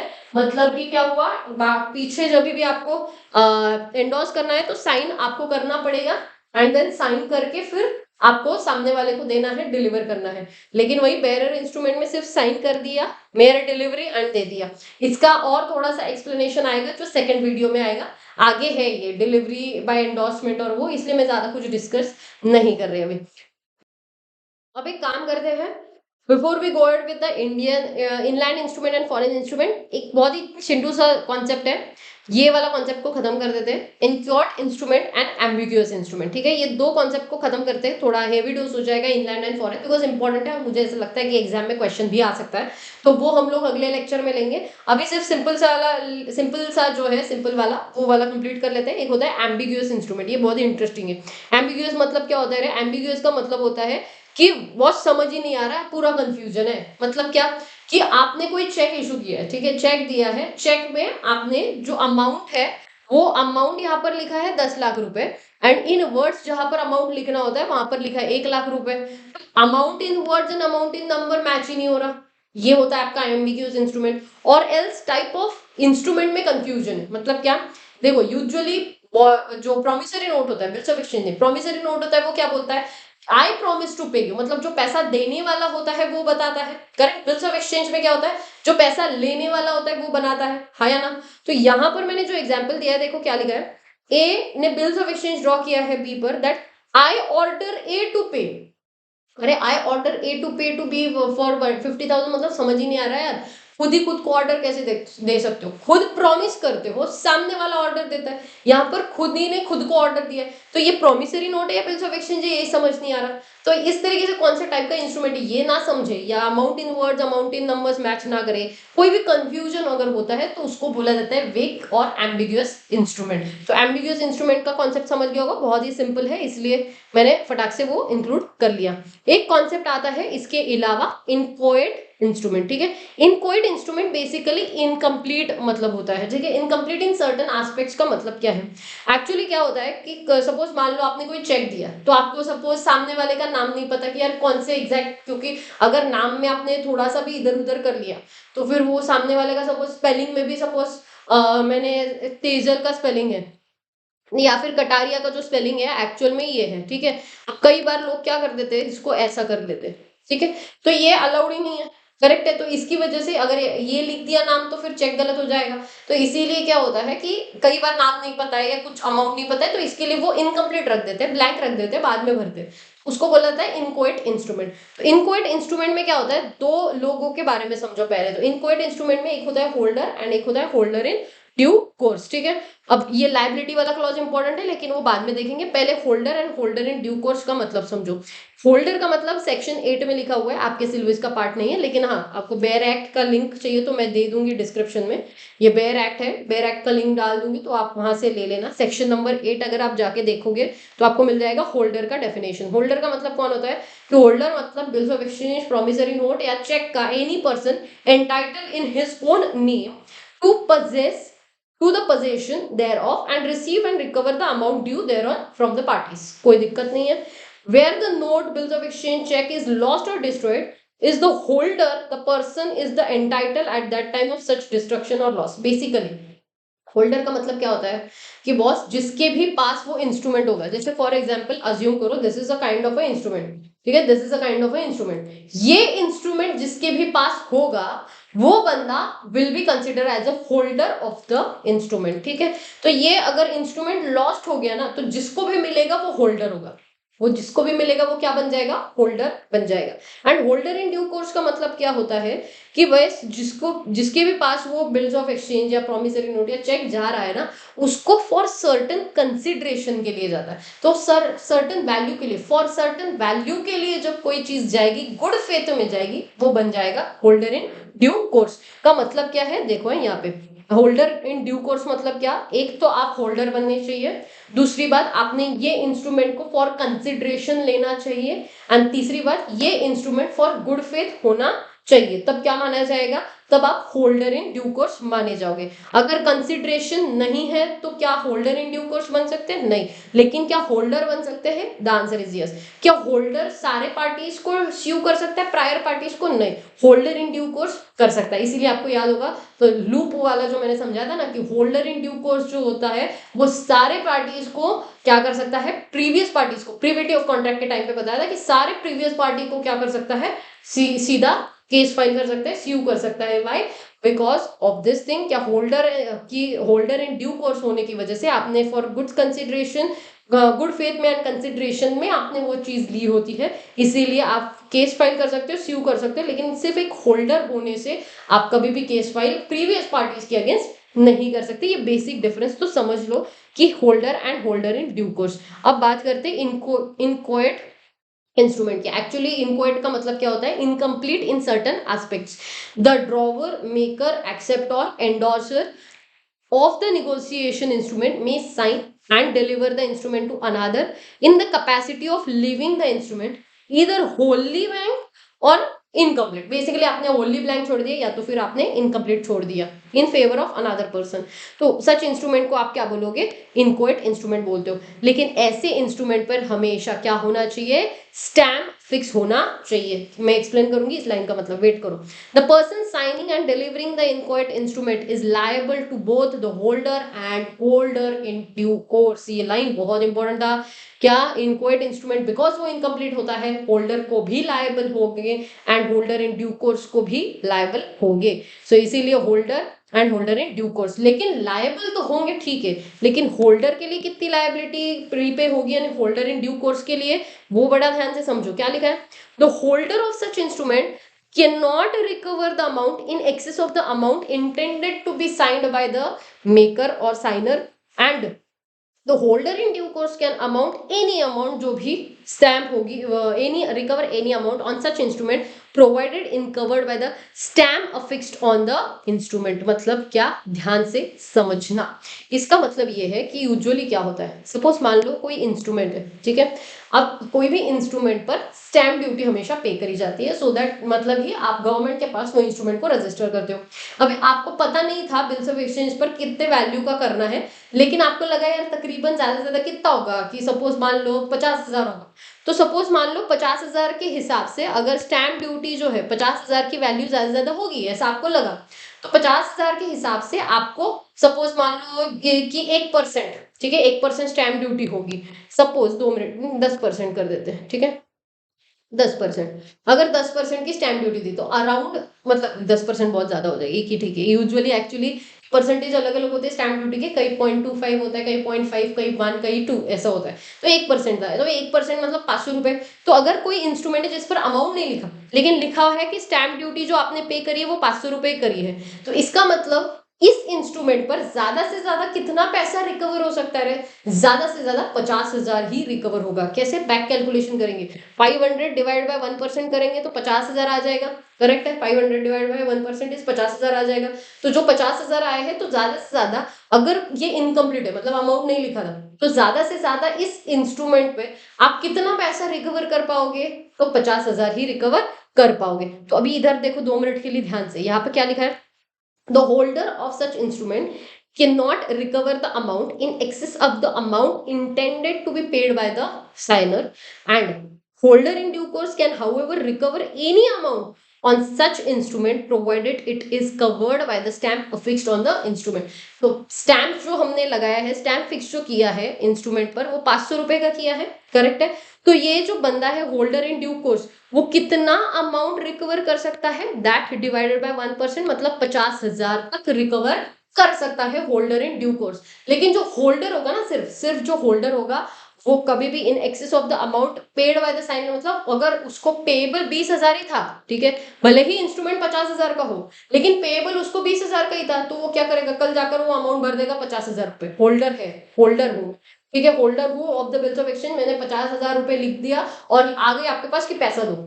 तो एक बात समझाओ, अगर होल्डर जो है वो 50,000 लिखकर आ जाता है, मैं सिर्फ होल्डर हूँ, होल्डर इन ड्यू कोर्स नहीं हूँ, मैंने फॉर गुड मतलब गुड फेथ वैल्यू कंसिडरेशन कुछ नहीं लिया, मैंने, मेरे पास, मैं सिर्फ एक होल्डर हूँ, मैं आकर आपसे पैसा लेकर जाती हूँ, तो क्या मैं 50,000 तक का पैसा वसूल सकती हूँ? नहीं, उतना ही वसूल सकती हूँ जितना एक्चुअल में लायबिलिटी थी, दैट इज 20,000। लेकिन अगर होल्डर इन ड्यू कोर्स होगा तो वो क्या कर सकता है, जितना भी इसका स्टैंप ड्यूटी जितना भी पे किया था उसके अगेंस्ट बैक कैलकुलेशन किया जाएगा और जो अमाउंट होगा उतना पैसा रिकवर किया जा सकता है। किससे? Holder and holder in due course से। ये बहुत इंपॉर्टेंट है, ये एग्जाम में आने के चांसेस है, तो इसको स्टार मार्क करके रखना एंड पढ़ के जाना। इसी से सिमिलर एग्जाम्पल आपको यहाँ पर भी मिल जाएगा, you can read that example. बचा हुआ जो पार्ट है, ये जो बीच का जो पार्ट है इनलैंड एंड फॉरेन, वो मैं आपको समझाऊंगी नेक्स्ट लेक्चर में। Till the next lecture, take care and bye bye.